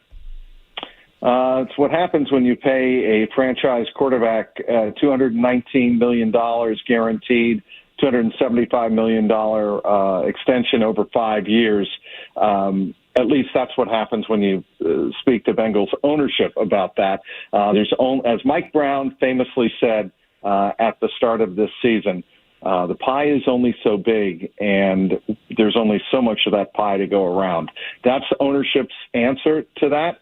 But if you ask me, I think some of it's smoke and mirrors, and I think Jamar Chase gets done. I do not think Jamar Chase shows up at practice today walking across the street with T. Higgins, and Joe Burrow talks about Jamar Chase after practice today, which he did, and said Jamar's ready to go. If he plays, he is ready to go. I saw what I needed to see from him. And maybe that's just Jamar trying to, play 4D, 5D chess with Bengals ownership saying, hey, the players think I'm ready. I'm ready. Now pay me. But I don't think it gets to that stage without negotiations being close to a conclusion on extending Jamar Chase. That's just my read on it. All right, this is also the first time in 3 years Joe Burrow is healthy heading into the start of the regular season, right? We think. The ACL, the appendectomy, what do you have, a calf? And then the wrist. Yes. What's the latest on Joe Burrow? You said you think. Have you heard anything on his health? Well, remember, Joe, we haven't seen Joe Burrow take a fall on that wrist, which when Jadeveon Clowney collapsed on him on November 11th last year, or November 16th, whatever it was, in Week 11. We haven't seen him do that in training camp. We haven't seen that happen in the joint practices, the preseason. That's the next biggest test, and Joe Burrow has acknowledged that several times in the offseason, in training camp, in preseason. He wants to go through that and get over that, one of the last mental hurdles that he needs to clear. Many times this offseason, Joe Burrow has compared this wrist injury to the 2020 torn ACL in terms of the hurdles he has to clear and gain contact. Like when you take a hit on that knee for the first time after an ACL, then you're like, okay, it's good to go. I can move on. I think the first time Joe Burrow falls on that hand or on that wrist and takes a hit or hits himself on a hand on the helmet, like quarterbacks often do on a follow-through, and, it stings, but, he doesn't hear a pop like he did last year, I think that'll tell him it's okay. From everything I've seen, Joe, he's been able to complete pretty much all of the passes. There's only one area of concern, and it's something that bears monitoring starting Sunday against the Patriots, and that is his ability to grip the ball. And in talking to wrist specialists, people who have gone through the kind of surgery Joe Burrow's gone through, the last thing to come around is the strength in the hand. And what do quarterbacks love to do, especially like Burrow? When they want to move the secondary around, they pump fake. Well, if you pump fake and you pump once, pump twice, the ball can come out of your hands very easily if you don't have a good grip. So that's something to keep an eye on for Joe Burrow. All right, we're talking with Mike Petraglia. He's out in Ohio covering the Cincinnati Bengals. Of course, spent some time here in Boston, the Jungle Roar podcast. One other thing I'm looking at when it comes to the Bengals offense, because I think that's what people know the Bengals really for, but they've changed their running game. Zach Moss comes in. Joe Mixon's out. There's more speed there. Is that something that they're looking to do? They had a terrible running game last year. Yes, they did, and there was no explosiveness to that running game. And over the last 3 years, dating back to Super Bowl 56, when they had 3rd and 1 and 4th and 1 toward the end of the game and couldn't convert, they have not been able to get a yard when they need a yard. They believe with Chase Brown and his explosiveness and his speed, both, that they're going to be able to change the tune there. He hits, when he sees a hole, he hits it much faster than Joe Mixon would. The famous line from Brian Callahan last year is, Joe Mixon gets what's blocked. Well, they don't say that about Chase Brown, the second-year player out of Illinois. I think they feel like Chase Brown can get 5 or 6 or maybe 15 yards downfield, even if it's not blocked. With Zach Moss, anybody who watched that Hard Knocks with the New York Giants, he was one of the first running backs talked about in free agency. And the reason that is the case is he can not only pass catch, he can pass protect, and he can run the ball pretty decisively. That's a trifecta that the Bengals have not had in that backfield to complement what Joe Burrow wants to do through the air. Hey, Mike, obviously I'm sure you're still keeping tabs of what's happening around here, but I do. What's your outside view of what's going on with the Patriots and hiring Gerard Mayo and Alex Van Pelt as offensive coordinator? Slow and steady. I think a couple of things that Gerard Mayo said today stuck out to me. First of all, win the line of scrimmage. Win inside out. How many times did we hear that during the Bill Belichick era? Quite a bit. I think they are going to try to manhandle the Bengals, punch the Bengals in the mouth, run the ball with Ramondre Stevenson, who had a pretty good second half that December game in 2022 when the Patriots almost came from behind, then Von Bell forced the fumble from Stevenson. But I think they're going to try to punch the Bengals in the mouth and try to run the ball and then get Jacoby Brissett in a rhythm where he doesn't have to be firing 3rd and 8, 3rd and 9, 3rd and 10 passes down the field. That's point number one. Point number two is what he said about Lou Anarumo's defense. They're aggressive. They're really talented. You know what that's code for, Joe? That means misdirection, use their aggressiveness against them, get them out of position, and then maybe throw some trick plays at them and hit big gainers. But the number one thing for Gerard Mayo is cut down on the mistakes, cut down the avoidable mistakes. I think, Gerard Mayo made a lot of sense because he can carry on a lot of the same Belichick tendencies with much different messaging. That's what it comes down to me. And you were fine with them starting Jacoby Brissett over Drake May? Yeah, and I get the whole fact that if you're that uncertain about the pass protection and you think it's a train wreck, you don't want to shell shock your quarterback. I do understand that. I know some fans are like, just throw Drake May out there and let him figure it out. He'll grow up a lot faster. Well, he won't grow up faster if he gets his ACL blown out, like Joe Burrow did in his rookie year, by the way. You don't want that to happen. And that is what happened to Burrow. They threw him out there, and everything was going well until it wasn't. So I think the Patriots want a little more stability around Drake May before they really throw him out there on a regular basis. All right, Mike. Appreciate taking a few minutes here. Check out the Jungle Roar podcast covering the Cincinnati Bengals. I got to ask you a Red Sox take before you go. Sure. What do you think from afar? I know you guys got Ellie De La Cruz out here, but what do you think about the Red Sox and just what's happened to them over the last few years? It's really hard to sum this up in 30 seconds, but they don't have the star power. They don't have the leadership. I think, Jarren Duran is a must-see player. He's a fabulous, almost 5-tool player, I think. He can do so much. And they have a lot of nice complementary players around them. I think if you're the Red Sox, you need to build a little more leadership in that clubhouse. That's my take from the outside.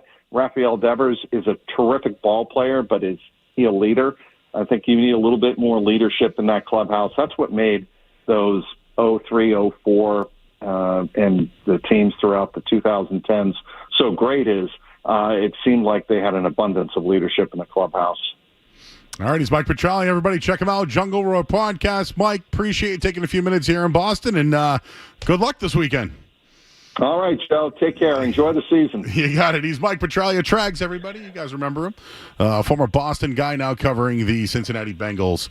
And it's going to be an interesting one this week. The trenches. Let's get into the trenches a little bit more. And I think there's some hockey and basketball. I know there's something going on, guys. I'm wearing a shirt today that I'll say in a little bit because we do have to give a daily reminder. I don't know if our intern Joe knows about the daily reminder at all. But there's some Celtics and Bruins stuff that I think we got to hit on, and there's more Patriots. You just heard from Trags there. I wonder if he's concerned a little bit. Like he sounded impressed by Gerard Mayo. Have you noticed that people outside of the market, Skaz, aren't as jaded? Is yes. What you're trying to say? Yes. Yeah, what a wild concept that is. Joe, that's Skaz. He's sometimes very witty at times, you know. Yeah, something Mike said though has brought something up that I think we need to discuss. It hasn't been discussed enough heading into Patriots Bengals Week 1. All right. Well, we got musings at the end of the hour. We want to just hit on a little bit of Bruins and Celtic stuff as well, and we've got Patriots all night long. I'm Joe Mario. Let's get to the headlines. Sports Hub headlines.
right, back here at 98.5 The Sports Hub. I'm Joe Murray. We're here until 11 o'clock tonight. We've been doing a ton of Patriots. Lifshatz was here. We did a whole week one. We get in or out. We got musings coming up in about 10 minutes or so. But last year, when I did the show, I had a fantasy football draft. And I tried to sign in. It didn't work. It was messy. My pick came up. I missed the clock. It was a disaster. I don't know if you have that old sound there, Skaz. Oh, trust me, Joe. I'm looking. All right. I've been looking. You look. So tonight, 7 o'clock was the draft, and I don't think anyone considered my feelings on the time. But I had the number one pick tonight, and I couldn't sign in. And the commissioner, Chris, of the Fantasy Football League is on right now. Commish, how'd I do on auto pick? Well, to be perfectly honest with you, first off, thank you for having me on. And I think this is the first time I've called you since you've gotten the nighttime gig. But according to what I'm looking at, you had the third best draft overall for the preseason projected standings. On auto pick. So not too bad. I mean, obviously the number one pick was Christian McCaffrey, who is on your team. But should that have been the number one pick, or is someone else should have been? Yeah, 100%. Okay. And pretty much most consensus. But yeah, this is saying you should have a pretty good season. Like it didn't do too bad for you. And C.J. Stroud, the quarterback, I see. Yeah, that could be. I mean, he had a hell of a year last year. I mean, it's. You're looking in good shape, if you ask me. I like your lineup. All right. Why 7 o'clock, Chris? Well, if you remember, you've been in this league for a while, but we've always just done it around this time, and it's always the night before the season starts. Yeah. I would be happy to move it to like days, but everybody kind of wants to keep it this way. I know. I mean, next year I might as well just build the show around the fantasy football draft. We can all come in with our laptops. That would be. You guys would not make the FCC. No. So Skaz, who's Chris, you'll appreciate this. Skaz, who's my producer. Yep. The first time, Skaz, do you want to tell Chris the first time and where I met you for the first time? The first time I ever met Joe Murray was at a Hooters. And Joe Murray was, I believe, with his fantasy football group doing a little outing after the season. That's correct. Yeah, actually, I remember that because we were in the back. Yeah, we have a year-ending party every year. Usually we go to Hooters, but the guys, which mixing it up this year, it's going to be at Topgolf. Where do they go, Chris? This year, Hooters, but then now it's going to be. You said Hooters. It was just funny. Yeah. I know it's like, but now it's going to be Topgolf, so we'll see how that goes. But, wait, what? You have that thing at Hooters every year. You gonna send me out to Canton? Well, we voted to change it. Oh, we did? Well, I didn't. I would rather keep it in Dedham because that's where I live. Vote to change it? See? I think you were there, though. I might have been. But again, Chris, I just do it because I want to hang out with everybody. Yeah, and obviously nobody knows who's in our league, but it's pretty much all friends of ours that have known each other for 25 or more years. Nobody ever ends up leaving. We've had the same guys for the last almost decade. But it's a lot of fun, and I enjoy it. Well, Iozo texted me yesterday that, are you ready for the draft? And I go, isn't it tomorrow? Well, yeah, John called me last night because he couldn't get into the draft board, and I'm like, dude, we're drafting tomorrow. He's like, oh, sorry, and hung up the phone. Skaz, does this sound familiar to you at all? It's all starting to make sense, Joe. Always $1 short, a day late, right? Yeah. Or a day too early, I guess, in this case. Yeah, he thought the draft was last night, even though I spent all weekend with him. But it was a pretty wild weekend up in New Hampshire. Well, last time Hurley called in, and then. Oh yeah. You almost got thrown off the air. Yes. So yeah. We always get the dump button here when we see guys from Roslindale and Hyde Park and Dedham and West Roxbury. Yeah, no, like I said, you don't have to worry. I'm sober, man. I got to watch what Chris, I say. So. Chris, we preach not to be sober. You want to call into the night show, you have at it. But I guess my team is okay. McCaffrey, Stroud, Pittman, Warren. He's the running back for the Steelers, I think. All right. Yeah, I mean, the first pick is tough because you're not picking for another 23 turns. So, but you got to hit the home run, and hopefully if McCaffrey does what he did last year, I mean, he'd be the best player in the league again. All right. Well, Chris, thank you, Commish, for everything that you've done. Well, Joe, thank you for having me on, and I'll end it simply by saying F the Fook. I'll talk to you later. Thank you. Oh, God. So, Skaz, you see the shirt I'm wearing tonight? Anyway, I'm going to stand up for everybody. Yes, Joe, it looks like a NBA Champions t-shirt. It's a 3X. It fits. I had to snug into it a little bit, but, Joe, you ever stretch out your shirts before you go out? So it's a 3X. It fits. But this is just your daily reminder. I bought this shirt the day they won. Remember I talked about it? I wanted all the characters and everything. It took like 80 days to get it, but I'm wearing it. The Celtics are your NBA champions. Just a daily reminder. I don't know where I bought this shirt, but this is a cool shirt. Should we play Dundero's rap? Did you see that? Did you know he was a rapper? Mark Dundero rapped the schedule. Feels like maybe the 10 o'clock hour. Yeah? I don't know. I give him props because that takes a lot of time. And again, these recordings, these TikTok people, you can like pause your TikTok. You know about this, Joe? You can like do one and then one another later. And then, anyways, my shirt's cool. And I stink at fantasy football. We couldn't find the old drop though, huh? I'm looking. Yeah, I feel like they erased everything. It looks like, I don't know. I'm trying to find it, but yeah, no luck so far. All right. Well, not many times my commissioner of the Fantasy Football League calls in, so. Anyways, we got the musings. Oh, did we want to mention this Bruins thing real quick? Oh, no, forget about the Bruins thing. The 76ers may be moving to where? New Jersey? No. No. No. No. No. That doesn't even translate in my brain, Skaz. What's going on here? Is it the lease? The Jersey 76ers. No. Jersey. Who would they root for? Like, no. No. That does not translate in my brain. Do you think people in Jersey are like, yeah, we want the 76ers, man? No. Why would you want the 76ers? Nobody wants the 76ers. But, Joe, as I'm looking through the archiver and old Joe Murray folders I have, would you like to guess what happened 1 year ago tonight? We had a very famous call into the night show. Oh, let's do it. Oh, okay. Was it the Bear? The Bear. Yes! Are we going to replay it? A year ago tonight. Let's hear it right now.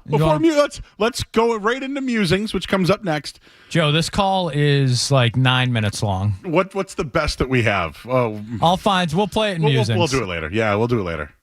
But yes, 1 year ago tonight, Don and Carver called in with a bear locked inside his car. Bear. The bear. So to explain what really happened was he called in because he saw a bear in his car. And he freaked out, put the radio on, heard me, and called. And goes, Joe, there's a bear outside. I was like, all right, man, let's work this out.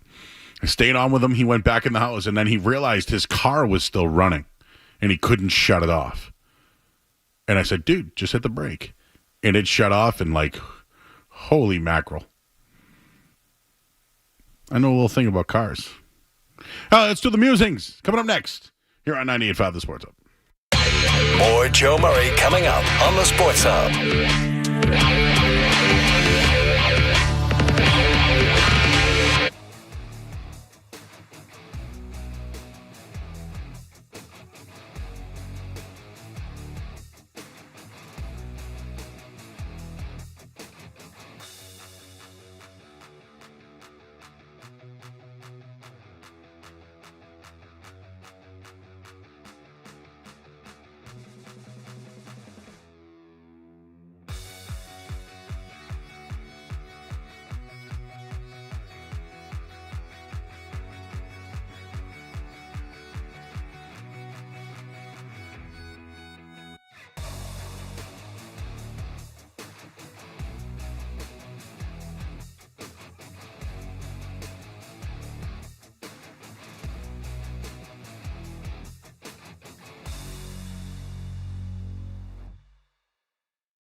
sports. So sit back, relax, and get your mind in the game and listen to the words of a grown man complaining.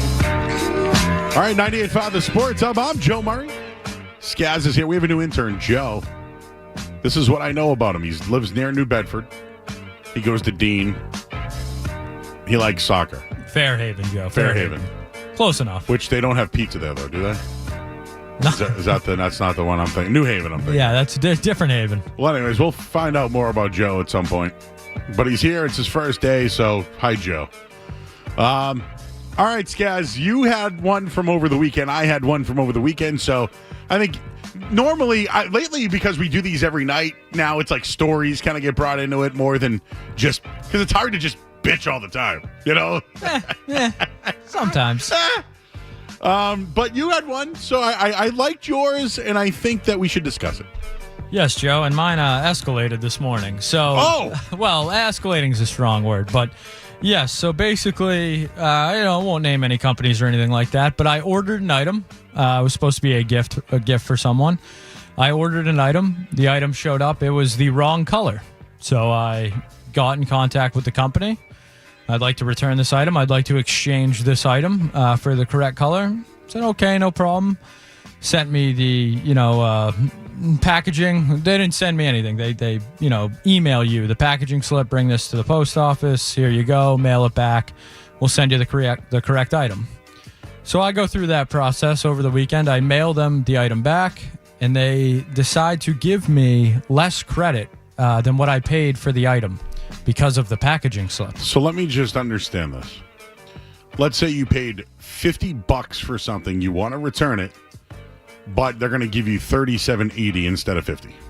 Pretty much exactly what happened, and they said, not going to exchange it, just straight up. We'll give Here's you a credit. We'll give you the credit. We're going to take your money anyway. Which is less than what you paid for it. So I obviously not thrilled with that experience. So I reached out to them again this morning to, hopefully get it reconciled. They told me, nope, that's just how it works. You got to pay for the packaging to return an item. So then I told them, just keep it. Keep the item. I'll take the discounted money back. I am no longer buying that item. Yes. So thank you. Is that being petty, Joe? No. Well, you know what you're being? A little petty. No. You don't want to waste your time. Yeah, it's just why put any more energy into that? You've already lost. I lost. I took the L. I said, "Give me my money back," and now I'm gonna go to a different website, a different company, and I'll get the item from them. So, Brokerage Babe, who's in our chat right now, is certainly getting in on this. She says that she doesn't exchange anything, and she can't deal with it. And I think I shared that with you yesterday that I hardly ever return things, but Amazon's outstanding to return. I know you didn't use that company, but I shouldn't use company names. Good. But they have a great return. You know what's so funny about them? They're just like, all right, we'll just send you another one. You don't worry. Yeah, because they have billions of them. Like, just keep two. Don't worry about it. Bose used to do that with their old radios. You get one fixed, they'd be like, hey, man, we'll just keep that. We're just going to send you a new one, bro. I will say a company I had great customer service with. I bought one of these like AI bird feeders. What? Yes. Artificial intelligent bird feeder? So, yeah, like links up to your phone. It tells you what type of bird it is, like when it's eating. It's like a live video, whatever. So it wasn't for what? me. Yes, it was a gift. Hang on. You have like a camera bird feeder? Yes. And it tells you what kind of birds they are, like, all about them. Soon as they land. Where the hell did that come from? I saw it on Amazon. I knew it would be a good gift. How high were you? I mean, like who does that? Guess. I want a bird feeder Ring camera. Yes. So a squirrel chewed through the cable on that. So I emailed the company, said, hey, this is what happened. They said, no questions asked, mailed me a new one the next day. You need that bird feeder AI. Need it. Bird feeder AI? What the hell are we doing here? It wasn't, I'll say, well, the gift was not for me, but I think it's, it's pretty cool, a good little gift, and makes the girlfriend happy, Joe. So that's all we're trying to do. I agree with you, but the bird feeder is where I can't. I'm now like, oh, you have a bird feeder camera? Yeah. Right in the middle of the yard. What if, like, I have rabbits and I don't own rabbits? If I walk by it, it like goes off and stuff. You get like little alerts. But yeah. So I have rabbits that hide under my shed. I can even see the little hole. Do you think I could throw a rabbit AI thing down there? Little camera. Down in a hole with Joe Murray. Get the Allison chain. I was going to say. I'm going to make mine real quick.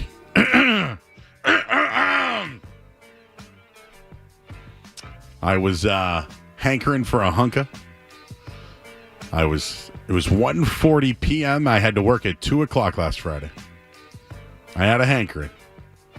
And I did not want to be hangry to do the show. And I saw a sub shop. And I didn't know it existed down the street. And it said parking in the rear. So I went, always, let's do it. I go inside. I see a big sign that says $5. I ordered, Skaz, a turkey, cheese, mayo, bacon only. They looked at me. Hey, you want to know that? No. Nope. That's not where I'm going with this. The sign said $5. I've heard commercials for $5. So I'm looking up and I'm like, all right, well, I can get a bag and a chips if I want for $9.99. Okay. I'm not going to do that. Just going to give me the sub, $5. Let's go. I mean, I was hankering. Guess how much that $5 sub was? $8.50. $13.97. Oh, boy. And I go, hey, man, I just wanted a $5 foot long. He goes, yeah, but you added bacon. $8 for bacon? $7 for bacon? What are we doing? So I looked at him and I go, why is it $13.97? Well, you got bacon. So if I get a $5 foot long and add bacon, I have to basically match the price of the what? No, I looked at the guy. He just didn't care. He was like, this is what it is. I just go, no, that no. I'm not cheap, guys. I'm not. I said, yeah, but dude, can I get the $9.99 meal then with the chips and the drink then if you're going to charge me $13.97? Well, no, but you got the bacon. Dude, a pack of bacon's like $3.59 at the supermarket. It's probably like $6. Whatever. But yeah, I could have got a whole slab of bacon. Could have got a pound. Could have wrapped the whole sandwich on bacon. Oh, this is a principality reason. I was pissed. I'm never going back there. If I'm hankering, I'm going to be pissed. And I'm going to be... You know, Felger got me that day, too. Oh, I paid $13.97. 2 to 6 day? I paid $13. I ended up paying it. You know why? I didn't have time for it. But I left the whole time. I went, I can't believe I just did that. Do you think it was worth the $13.97? No. Do you know what would have been great? That sub would have been great if it was free. Food tastes excellent when it's free. Do you think I have a valid excuse here? Like, yeah, I don't want to call anybody out. That's a crazy upcharge. So what would I have gotten for $5? Bread?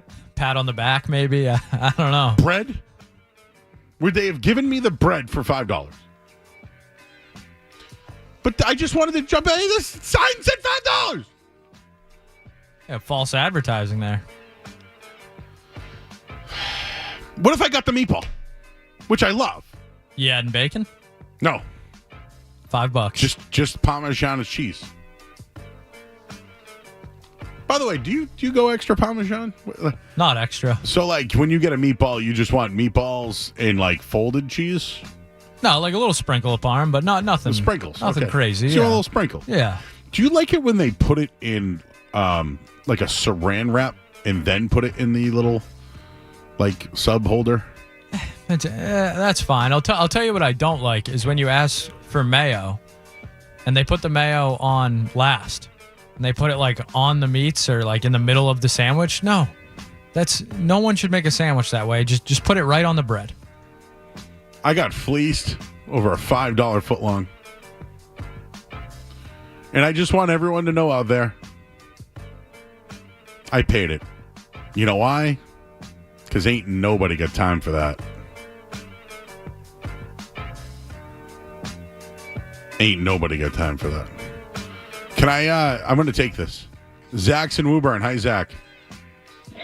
What's up, Joey? Hey. So listen, I know the exact spot you're talking about.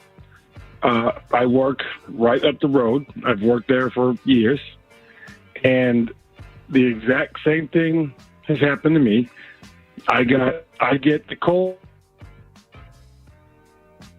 Did we lose him? Sudden, the $5 footlong turned into a $14 footlong, and had an argument about it. I literally watched somebody demand free cookies because of that. They ordered a sub that was supposed to be $5. It was a lot more than $5. And they said, all right, then give me free cookies. And they said no. And they said it turned into a huge fight. Not a fist fight, but a huge argument. He's like, man, listen, if you're going to advertise $5 and then charge me $14, then you're going to give me free cookies. So my $13.97 sounds accurate. 1,000% accurate. 1,000%. You heard the story so much that you were like, dude, Joe, I've been there. So literally, I was pulling into my house right now. I work in Waltham, all right? So I know exactly the spot you're talking about. Yeah. And it's happened to me. Just additional story, and I have one more thing. They sent us coupons to my office, right? Yeah. And so we were like, oh, we got Subway coupons. And so we went down there and used the coupons, and they said, oh, yeah, we don't do that. Okay. We're not using those. So we think that this is a franchise bias. It's 1,000% a franchise bias. It's that owner, it's that franchise, it's that store that just, you know what I mean? I'm like, well, why did you send us the coupons if you're not going to honor the coupons? I don't want to trash the company because I do like their food. I do too. And I might go back. I might go back. But you feel me. I can tell you that since that first time they did that to me, and I haggled with them, and I stood my ground on that, they capitulated. That's a big word, man. And it hasn't. They capitulated, and it hasn't happened since. Hey, one question for you, Joe. Yeah. All right. So I sent you on Instagram a couple weeks ago a thing on John Cena talking about who he thought the best ever was in wrestling. Yep. And his mountain, right? Yep. Here's the question. Okay. Can you have a four best ever in wrestling without Hulk Hogan or without John Cena? Zach, good one. Good question. Can you tell the story of wrestling without Hulk Hogan? No. Can you tell the story of wrestling without John Cena? No. I take Cena over Hogan, though, and I'm not really a wrestling guy. I would personally take Cena over Hogan, and Hogan did a podcast yesterday with Logan Paul, and the guy is just a complete jackass. Yeah, I'm out on the Hulk. I'm out on Hogan now. Bad guy. Not good. Not good. Not good. Not good. John Cena, great guy. West Newbury, Massachusetts, friends with his dad. Happy birthday to Beyonce Bay, 43. She's, wow, same age, huh? Good for her. She's done all right in life, huh? Remember she was in that girl band? Damon Wayans is 64. I loved when he was Homie the Clown. He was also Major Payne, if you ever seen that. Wrestling birthday, Xavier Woods, 38 years old today. Happy birthday, bro.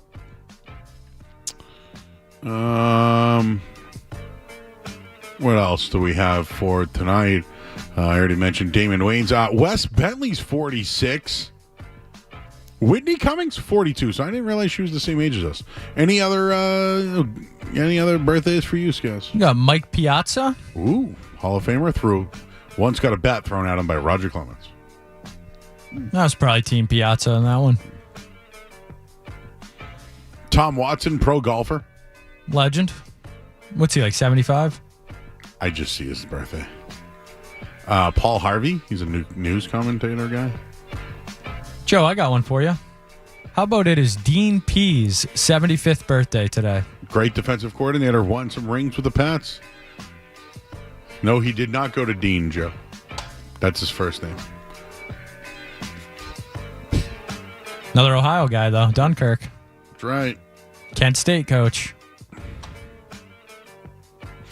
I have a third person who's confirmed the issues, guys. This is 3 now. So this is a thing. This is a thing. Any other birthdays before I rip up? No, okay. Pretty light birthday day. So you don't get full credit on your returns, and I buy a $5 foot long but pay $13.97.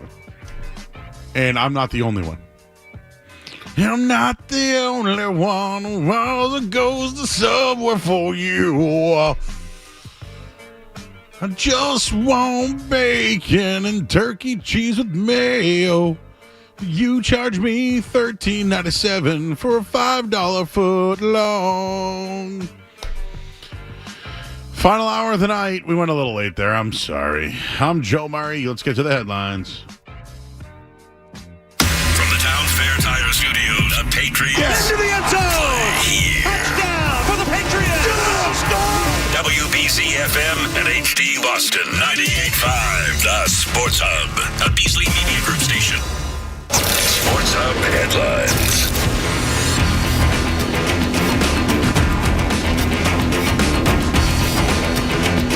Anyways, somebody wants to get on me because I gave a birthday of someone who's dead. Yes, that's what we do. Are they new here? We celebrate birthdays. Living, dead, future,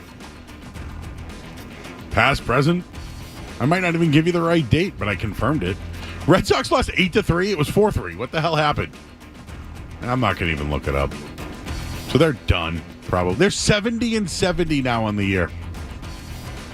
They'll play the White Sox, though. Can they win 2 out of 3? Can they sweep?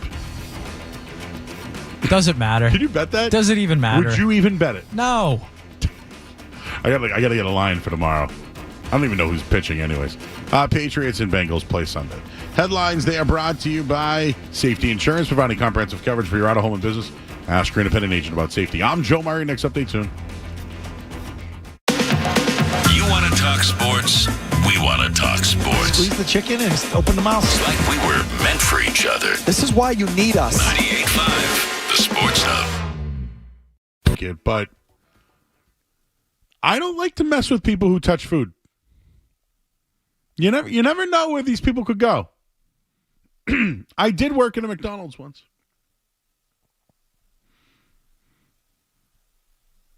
So I just, I've seen some things in my day. That's all I can tell you. I've seen some things in my day. I mean, I watched them make it, but I did watch them make it. What made you laugh about that? Sound like you said naked for a second. Oh, naked. There. I watched them naked. That's how I get my sausage, though. When I get street meat, I order it naked. And then I put my own ketchup on it or eat it naked. And then you watch yourself make it. Yes. Yeah. Yeah. That's right. I just don't want to, like, whatever you get, like, what if, like, hey, man, steak's just not cooked to what I want. Like, are they just going to put it back on the grill? What are they going to do to that thing? Like, I don't know. When you worked at McDonald's, did anyone ever try and return anything? I would, honestly, dude, whatever they wanted. Feel like, hey, man, I didn't get my cheeseburger and it doesn't say it on the receipt. I'm just giving them a cheeseburger. See you later. That's how it should be. It's another one that really gets me? Hey, can I get a barbecue and sweet and sour sauce, but they give you 2? And it's like, hey, can I get some more? And then they give you 2 more, and it's like, hey, no, listen. I don't know what you're hoarding back there with the sauces, but can you release the hounds a little bit here? Like, what is there? Is there like an internal discussion about not sharing sauces? Like, I want sauce. Hook it up, bro. Is that what I got to say in the thing? What kind of sausage you want? Hook it up. Hook it up, bro. Barbecue, sweet and sour. Lots. Like, what do you say? And you know what's funny? You ever, like, go up to the window and it's like, okay, yeah, and then you give you the bag and it's whatever you ask for, just... I asked for sauce, it's not in there. You know what? This one happened to me in Saratoga. I asked for plates and utensils because I was in a hotel. I said, plates, utensils. And when I picked it up, I said, there's plates and utensils in here? And she goes, yep. And I go, I don't want to have to open it in front of you. She goes, nope, they're in there. Got all the way back. No plates, no utensils. That's just late. I wanted to call them back and just be like, hey, you could have just lied to me. You did lie to me. You could have just said, hey, Joe, I'm not going to put that in the bag. Is there something I should take here, Joe? You're looking at me funny. Tom's in the car. Hey, Tom. Joe, what's going on? Hi. You worried you went a little too much Rod Favre on the guy from Subway? Yeah, like a Favre, exactly. Yeah, like from Superbad. It's like, yeah, a liter of cola. Yeah, it's for a cop. Yeah, that's exactly what popped in my head. That happened. Yeah. I didn't even think about that when we went to with the headline. I went, yeah, I didn't even think of the Favre one. That's great, though. Hey, have a good night, buddy. Thanks, man. I love that's a good one right there. That's a good one. And I hate when people are on a mic at a restaurant. Out. Now, back in the day at the old Hilltop, smelled like cigarettes and beef. And you'd walk in and you'd be like, yeah, table for four. And they'd be like, all right, what's your name? And then all of a sudden they'd be like, Murray, table for four, on a big, loud microphone. Those are the good old days. I must seem old to Joe, huh? We had microphone. We used to have beepers. Remember what a beeper was, or a pager? Yeah. We used to have CD players. Remember those things? And tape decks. I bet she has no clue. Did you ever search a CD? Did you ever put like a CD thing on your visor? You CDs and VHSs. You did? Okay. How old are you? 21. Jeez. Man. Got the whole life ahead of you, bro. What else? Anything else? Did you just go to break? Can I get a liter of cola? It's for a cup. Cheeseburgers for a cup. Oh, yeah. It's for Joe.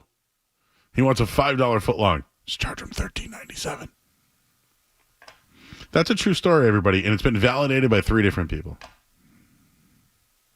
Do you ever go in, guys, opposed to drive-through? Do you find an advantage? I would say very, very rarely do I go in. There's some places where it's just better to go in, though. Like a Chipotle. Don't order online. Go in, watch them. They'll make it right on the spot. Anyways, let's get back into this Patriots Bengals stuff. Bill Belichick spoke, too. He's got a bunch of jobs. And I don't know. We'll wrap up the show here. We get the final hour coming up next here on the Sports Hub. Don't go anywhere. There's more Joe Murray. On the way on 98.5 The Sports Hub.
Joe Murray on 98.5 The Sports Hub.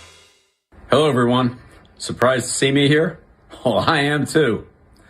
Over the past few months and not being with a team, I haven't had the opportunity to express my thoughts at a moment's notice. So now I'm changing that. I tried to join Snapface, but I couldn't find it. I decided this was a good place for me to land so I could talk to you and share what I'm up to, because there's a lot going on. So here I am. Hello, Instaface. See you soon. Hello, everyone.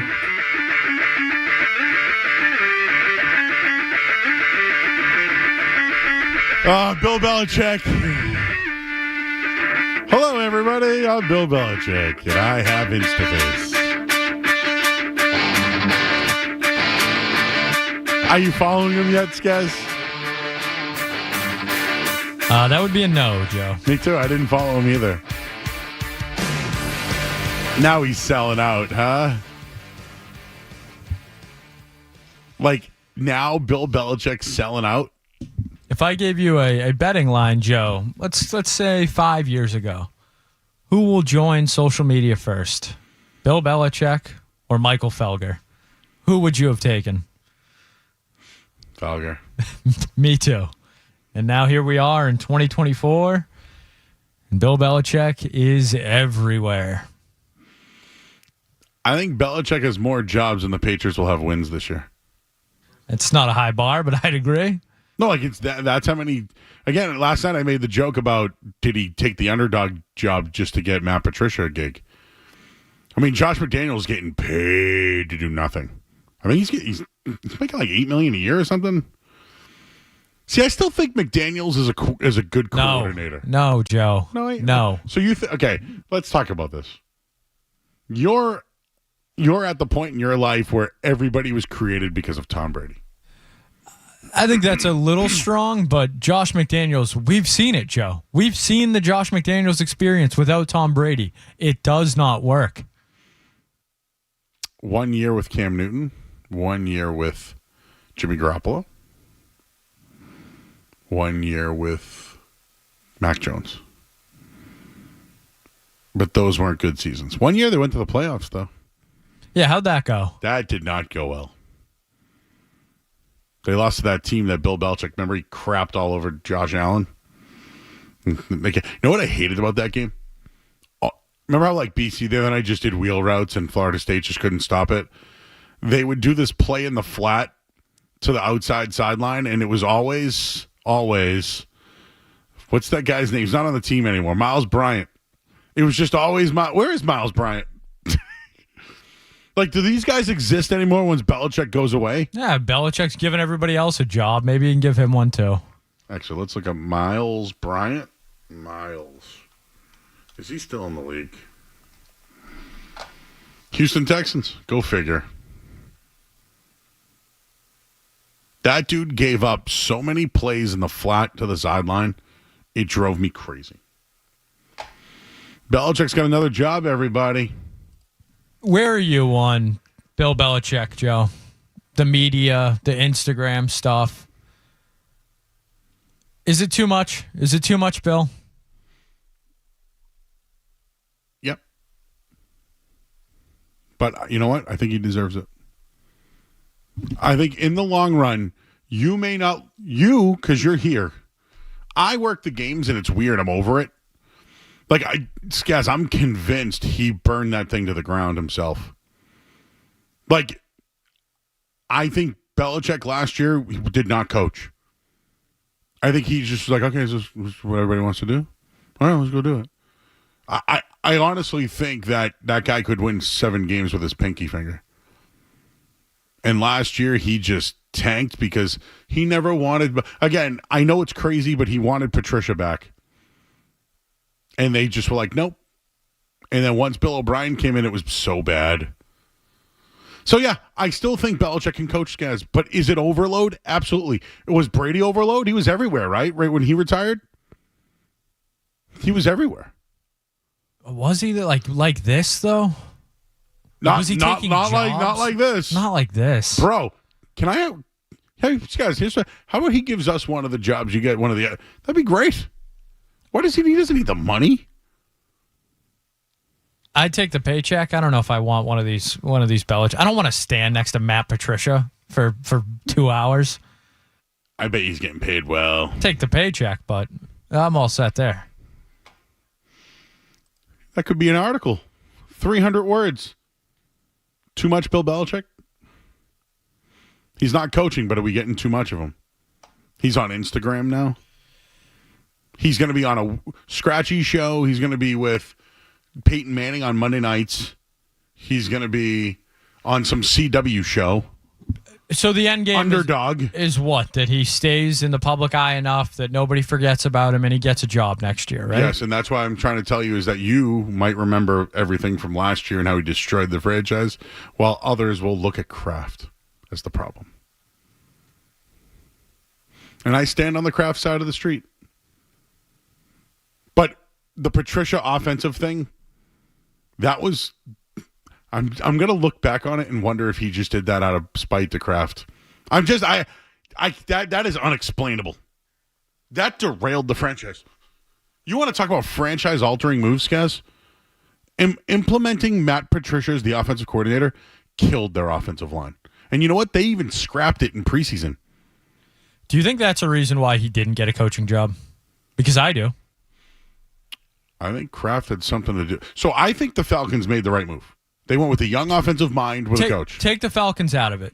Do you think teams looked at Bill Belichick and said, he's 72 years old, he's the greatest coach of all time, but why is he putting Matt Patricia in a position to run his offense? I'll agree. Yes.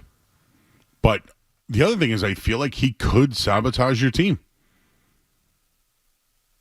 He's a great coach, but if you meddle, he'll sabotage you. I'll look back and wonder if he really thought those draft picks were worth it. His dog was at the computer scares. They screwed up one of the worst drafts ever in N'Keal Harry, Chase Winovich, and Jawan Johnson. 3 premier positions, and those were the players? When A.J. Brown was on the board? I almost going to look back at it as he sabotaged the Patriots. The one thing he basically vowed to never do. Oh, that's why I think Kraft meddled. And, dude, Kraft had a plan in place, right? He had more of a plan in place. Didn't tell Belichick about it. Post-Belichick than Belichick had in place post-Brady. I don't think you can argue that. Whether the plan works or not is up for debate. No, and that's why I wanted to get into the Bengals for a minute here. The Bengals have a star quarterback and paid for their offensive line and have weapons. And when we talked to Mike Petraglia, I go, hey, what's up with that? Why are they not paying everybody? He goes, because they're paying their quarterback. Well, didn't the Patriots used to always say, they wanted guys on 5 rookie deals and this, and that? Well, the Bengals might not be perfect. It might not look great. But their offensive line is good. Well, kind of. It's better than the Pats. And they draft better, no doubt. They can draft quarterbacks, receivers, and linemen. Patriots could use one of them. One of them. That's what I mean by the Bengals. It's funny. There was this. Pat McAfee had something today about some sort of splurge going on there, or hustling TVs. Is things that bad in Cincinnati right now? Didn't Cincinnati go at the Pats about sign stealing? I believe that was in Cincinnati, yes.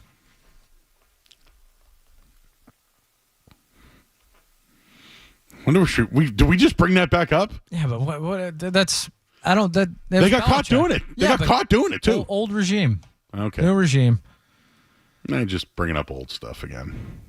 I teased this earlier. We do have to get to a headline, but one thing I don't think is being talked enough about going into the Patriots-Bengals game is Christian Gonzalez. I feel like he has not been brought up really at all this week. This is a very, very big week for Christian Gonzalez. My take is Gonzalez was so good last year to start the year because Judon was so good. Judon was great the first 3 games of the year. He was too, Gonzalez. But they're on different sides of the field. You notice that? One's on the left side, the other's playing the right. What is Christian Gonzalez without a pass rush? What does he look like against Jamar Chase in week 1? That'll be what I'm watching. And who's the bigger? Is it Jonathan Jones taller probably? So he'll probably get T. Higgins? I would think so. So Gonzalez on Chase. Right? If he's your one, if he's the guy that everyone thinks he is, you put him on Jamar Chase. Will they do that? I would. Will Gerard Mayo? I would. I'd rather have the bigger corner on the bigger receiver. But who? After Marcus Brown, man, it's kind of bold. It's kind of that's why they brought in what's his face yesterday from the Tennessee Titans. All right, we'll hit the headlines here. Skaz is bringing truths, and I'm speculating. Let's get the final headline of the night. Sports Hub headlines. Red Sox lost.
I just walked by the TV in our hallway and Bill Belichick was on it.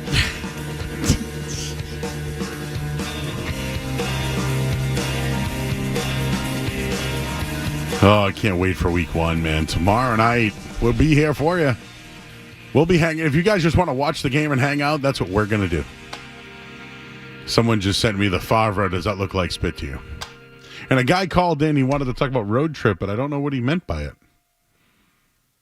I road trip with Tom Green. I think he wrote another word on there. Anyways, Patriots this weekend will take on the Cincinnati Bengals, who in some ways have their own little turmoil when it comes to paying receivers. I still think the wide receiver room has questions, but it's hard to say that when you have Jamar Chase and T. Higgins at the top. There was some betting line movement. It's now back to 8. Jamar Chase was at practice today. Joe Burrow after practice said he's playing. Just to give you some numbers on Jamar Chase, he's an incredible talent, but he finished 7th in the NFL in yards after catch amongst receivers. So last year he had 553 yards after the catch. He was 12th in the NFL in yards per game. He averaged 76 yards a game. And I mentioned Chase missed all of camp. He wants an extension.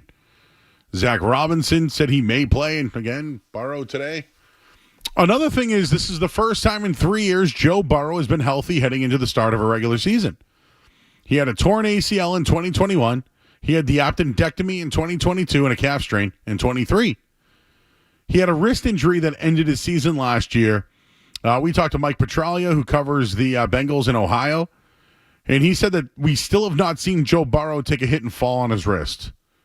So they all think he's healthy, but they haven't seen it yet.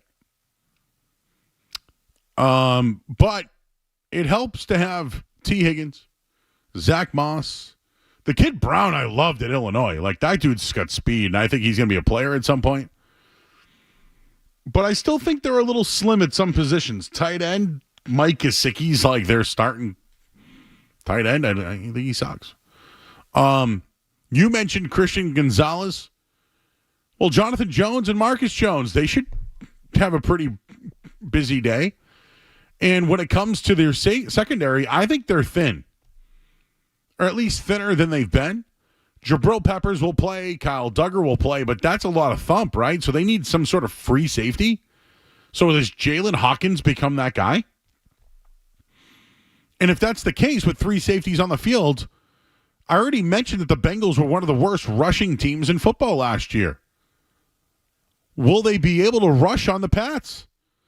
Last year, the Bengals rushed for 89 yards per game. It was 31st in the league. Who would have thought that? Like, the Bengals were the second to last worst rushing team in football? So this is why they dealt Joe Mixon. They have Zach Moss and Chase Brown and Trevion Williams, good college player. So I think they have a different dynamic when it comes to their speed. They did draft a first-round pick in Amarius Mims. He's been dealing with a pec issue. Sounds like he's going to miss the opener, but he was there today. So I think he might miss the opener, and Trent Brown will play left tackle, and then you'll have Orlando Brown on the other side with Ted Karras, former Patriots center. I think they're pretty nice on the offensive line here.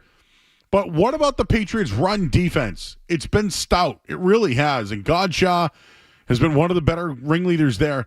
Can Keon White play against the run? I don't know. Can Jeremiah Farms step up in a role? I don't know.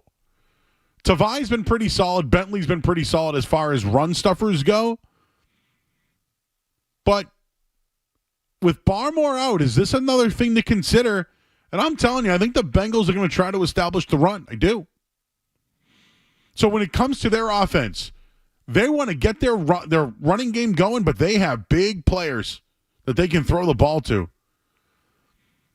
And on the flip side of it, Gerard Mayo said the game will be won in the trenches.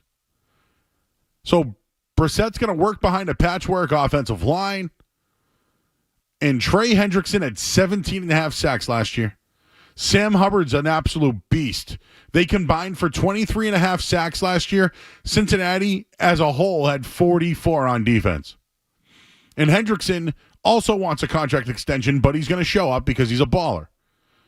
So I feel like there might be something around that team between Higgins, Chase, and Hendrickson.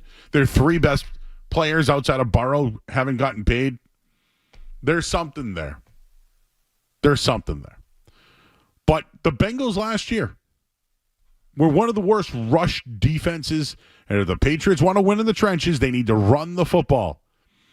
Bengals last year, 26th in yards per game. They gave up 136 yards on the ground. They gave up 4.7 yards per carry, 30th in the league. But they bring in Sheldon Rankins up front with B.J. Hill. Jermaine Pratt's one of these up-and-coming linebackers. I think the Pats will try to establish the run, keep Brissett in play-action passes, and also the Bengals have struggled against tight ends. This is where Hunter Henry comes into the equation. Last year, Hunter Henry ranked 9th in the NFL, and the Bengals were one of the worst. I'll get you the number, but yeah, they were top 28 last year against tight ends.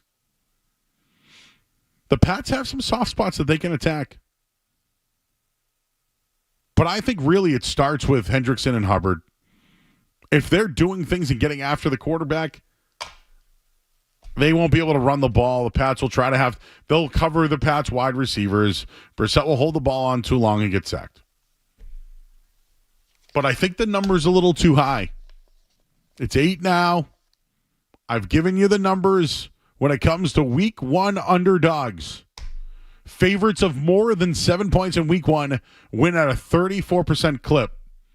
So if you think that this is just a walk for the Bengals, betting-wise, you might be wrong. I think the Bengals win the game.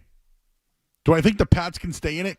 Absolutely. And you know what's one thing we haven't mentioned, and maybe we can do a little bit more of this when we got Mike Cadlick tomorrow night, and then we got Dr. Football, John Serenides on Friday. He's coaching a game, and then he's coming on. Right? That's his style. But the new kickoff rules. I want to know what people have been hiding. On Monday, Skaz, I want a report. Are you here Monday, Joe? He's here Monday? I want a full report on what the average was on kickoffs. How many were touchbacks? Did anybody score when it was a 35-yard line to 30? I want to know all that stuff. I'm sure somebody will have it. I think we're going to see. Don't you expect like Sean McVay and Andy Reid to be kind of at the forefront of taking advantage of it? Sean Payton too. Yeah. I'm lukewarm on Sean Payton and Bo Nix. Kind of out on that, but we'll see what happens there. But I just think Thursday night, Chiefs. Tomorrow night, Andy Reid is a guy I'd watch out for with that kickoff. He could have something up his sleeve. Just can't do it on the opening kick though. Isn't that rule whack? Whack. I used to love an onside kick on the. Oh, it's good stuff. I mean, Sean Payton won a Super Bowl doing that, didn't he? Out of the half, yep. It was Hank Baskett, who was married to that girl, Kendra Wilkerson. She was a Playboy model. I can't help you there. I don't remember. Look her up. Hank Baskett. Hank Baskett. Yeah. That's how you remember him. Yeah, Hank Baskett. He dropped the fumble in the Super Bowl. He's like the Chris Humphreys of the NFL. He had a TV show with Kendra. So he literally was like the Chris Humphreys. He was Chris Humphreys before Chris Humphreys. Except he dropped the ball in the Super Bowl to lose on an onside kick. True story. Look up Kendra Wilkerson. She was a playmate. I think she was married to Hugh Hefner, actually, if I'm not mistaken. How old do you think Kendra Wilkinson is, Joe? Right now? Right now, today. 44. 39. Get out of here! How old was she then? Oof. 20? 29? She was married to Hugh Hefner in 2004. Oh, boy. Which makes her 19. Oh, my God. Out on that. Strong out on that. Did she, She was married to Hugh Hefner from 2004 to 2008. Dude, did you think Hank Baskett's like, yeah, man? And then she was married to Hank Baskett from 2009 to 2018. Oh, they're not together anymore? Who could have seen that coming, yeah. That's really sad. What a shock. Oh, man. She had 2 reality shows one called Kendra, and one called Kendra on Top from 2012 to 2017. And now, Joe, she has a new real estate agent show called Kendra Sells Hollywood. No, it's already been canceled. Oh! Ran for 2 seasons. I couldn't even watch it. 2021 to 2023. Sorry, Kendra. All right, we got to go to break. Well, we'll tell you what's going on tomorrow night. And looks like there might have been a one-on-one with Joe Mazzulla. See this? With a unbelievably good quote coming from Joe Mazzulla in this interview. We'll wrap this show up on the other side. I'm Joe Murray, 98.5 The Sports Hub.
right, back here 98.5 The Sports Hub. We get 2 games this week. Tomorrow night, the Chiefs are 3-point favorites versus the Ravens. I think the last team to win the championship and then lose was the Rams a couple of years ago. They got blown out by Buffalo. I'll just tell you right now, Lamar Jackson as an underdog, I wouldn't fade him. And I know it's tough, right? Patrick Mahomes on the other side. I think the Chiefs are such a square bet that it's worth taking the Ravens tomorrow night. I like what the Ravens have done this offseason, too. And the Chiefs are going to be without Hollywood Brown and some players, so that's one thing I'm looking at. And then Friday night, Eagles and Packers. The only thing that really concerns me is how Jalen Hurts plays outside of playing at home, and it's a neutral site. So besides that, though, Green Bay's got Jeff Hafley as their defensive coordinator. Like, there's a lot of things there I don't like. So we'll have bets for you tomorrow night. Mike Cadlick from CLNS will join us as well. And we will